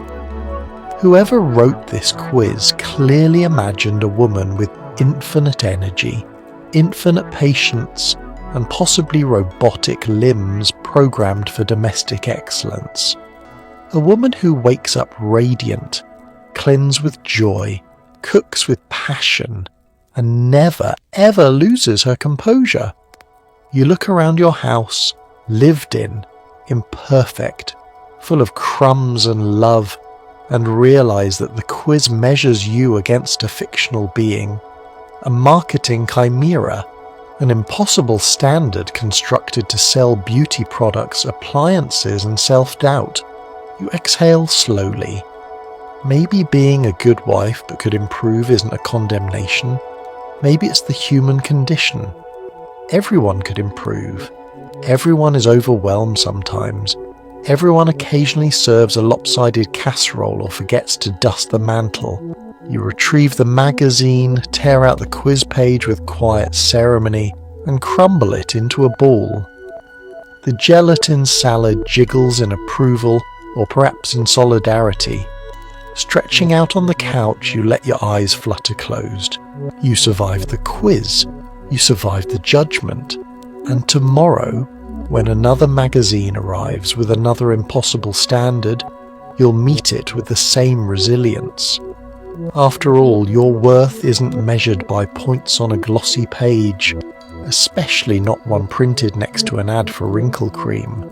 You attend a neighbourhood women's social gathering, which is really just 10 women sitting in a circle, pretending not to notice the enormous catalogue on the table. Within minutes, you're learning about innovations like disposable everything, because apparently landfills don't exist yet, and you leave having agreed to buy enough plasticware to start a mid-size restaurant. You take a seat in Helen's impeccably tidy living room, perched on a sofa that feels like it was designed solely for decoration and never for sitting. The women gather slowly in twos and threes, all perfectly coiffed and wearing skirts so ironed they could probably slice fruit. Someone sets out a tray of cookies, store-bought, but arranged artfully so that no one dare question their origin. At first, the meeting begins innocently enough. You talk about the weather, the new family down the street, and the ongoing mystery of who keeps letting their dog relieve itself on the Petersons' lawn. But then the shift happens. Helen clears her throat, stands, and gestures gracefully toward the giant catalogue placed like a sacred relic on the coffee table. "Ladies," she says with the solemnity of a political leader, "have we considered how much easier our lives could be with modern solutions?" You feel the collective inhale. Here we go. She flips open the catalogue with a practiced flourish.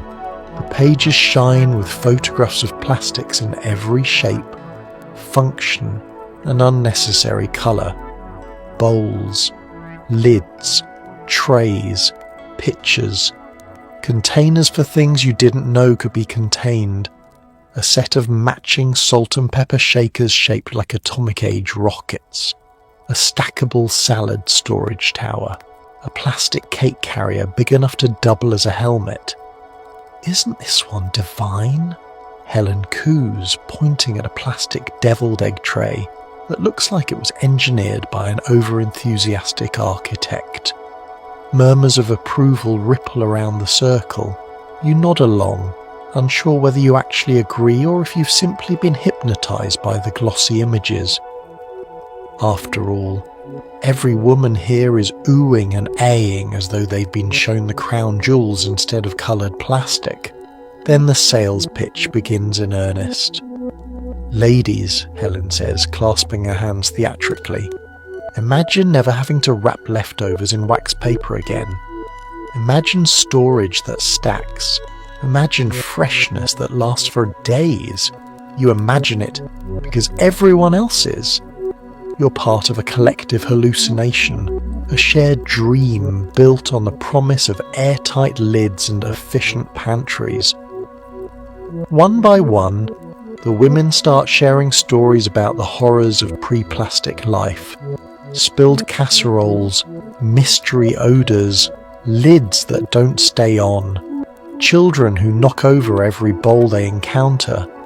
It becomes dramatic confessional circle, except instead of discussing their feelings, they're lamenting Tupperware deficiencies. The catalogue moves around the room.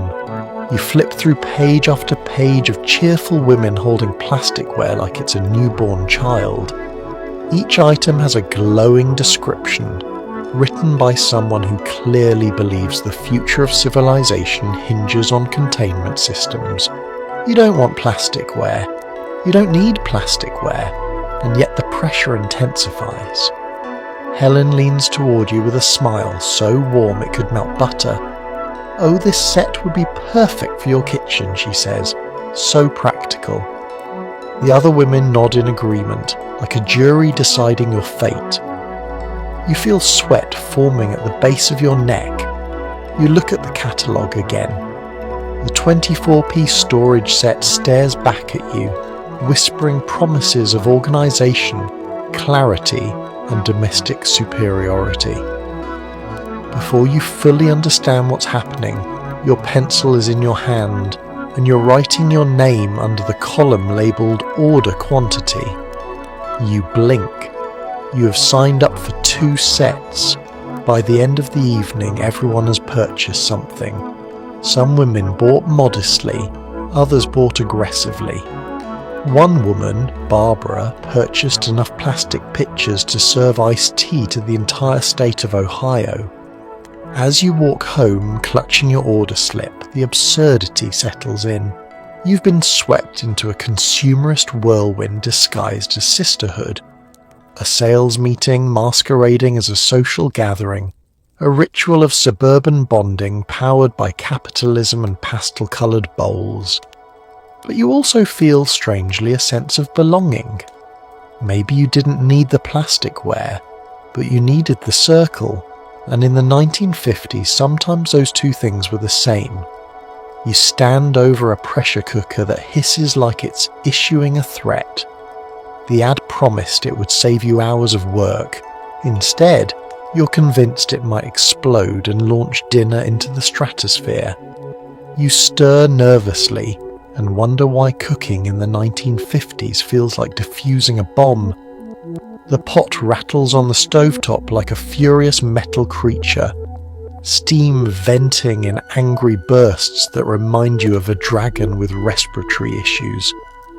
Every few seconds it emits a sharp hiss that forces you to take a reflexive step back.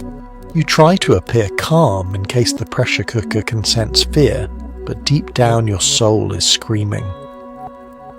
The magazine ad had made it look so easy.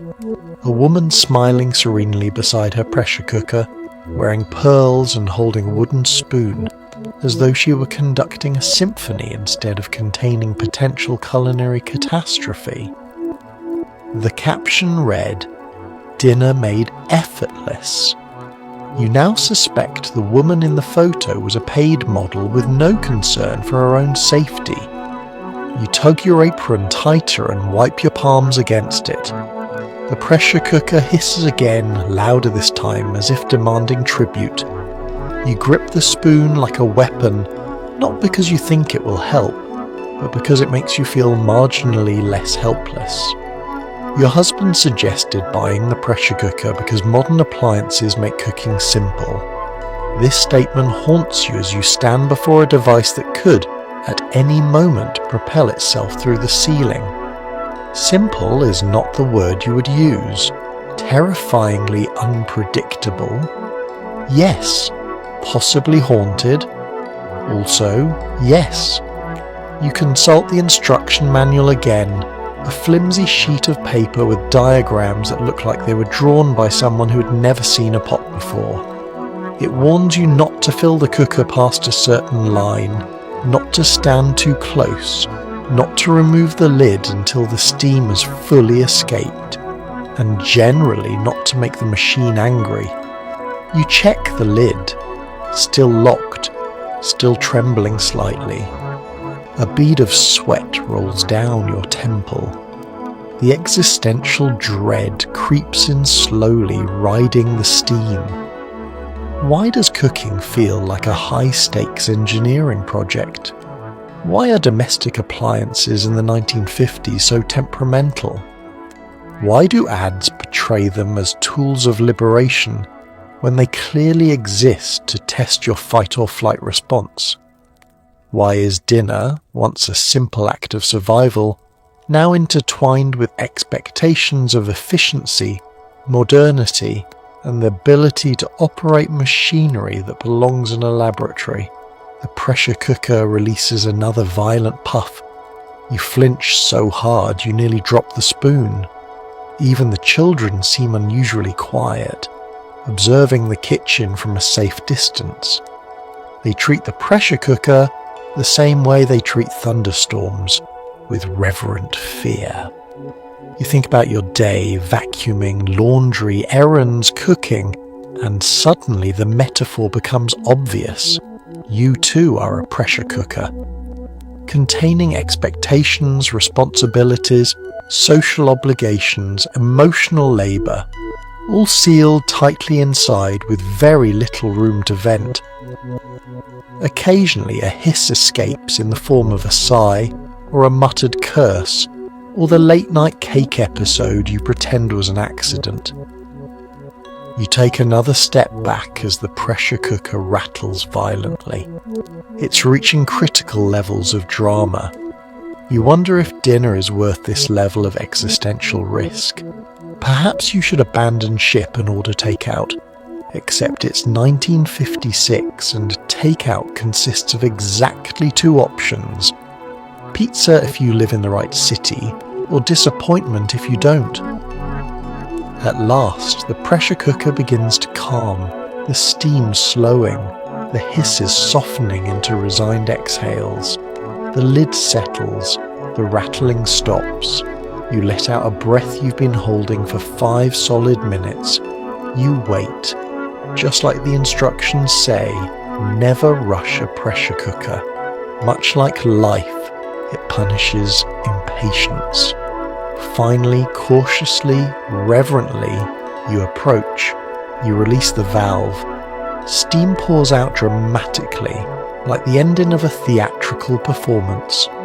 When it clears, you unlock the lid and peer inside. Dinner survived. It's warm, edible, possibly even delicious. You feel victorious, not because the meal turned out well, but because you faced the metal beast and lived to tell the tale. You scoop the food into a serving dish with trembling hands, still high on adrenaline. You survived the pressure cooker. You survived the pressure of the cooker. And somewhere, deep in your soul, you also released a little steam. So tonight, as you settle deeper into your soft pillow and the quiet hum of your room, take a slow breath and let the chaos of 1950s suburbia fade gently into the background. Because you, my friend, have survived quite a day. A day of jingles whispering in your ear, appliances demanding your loyalty, neighbours evaluating your laundry whiteness, and advertisers convincing you that true happiness can be purchased in convenient monthly instalments. You navigated a world where housewives carried the weight of spotless floors, perfectly behaved children, flawless lipstick, and the gentle terror of a pressure cooker that looked one tantrum away from orbit. You managed door-to-door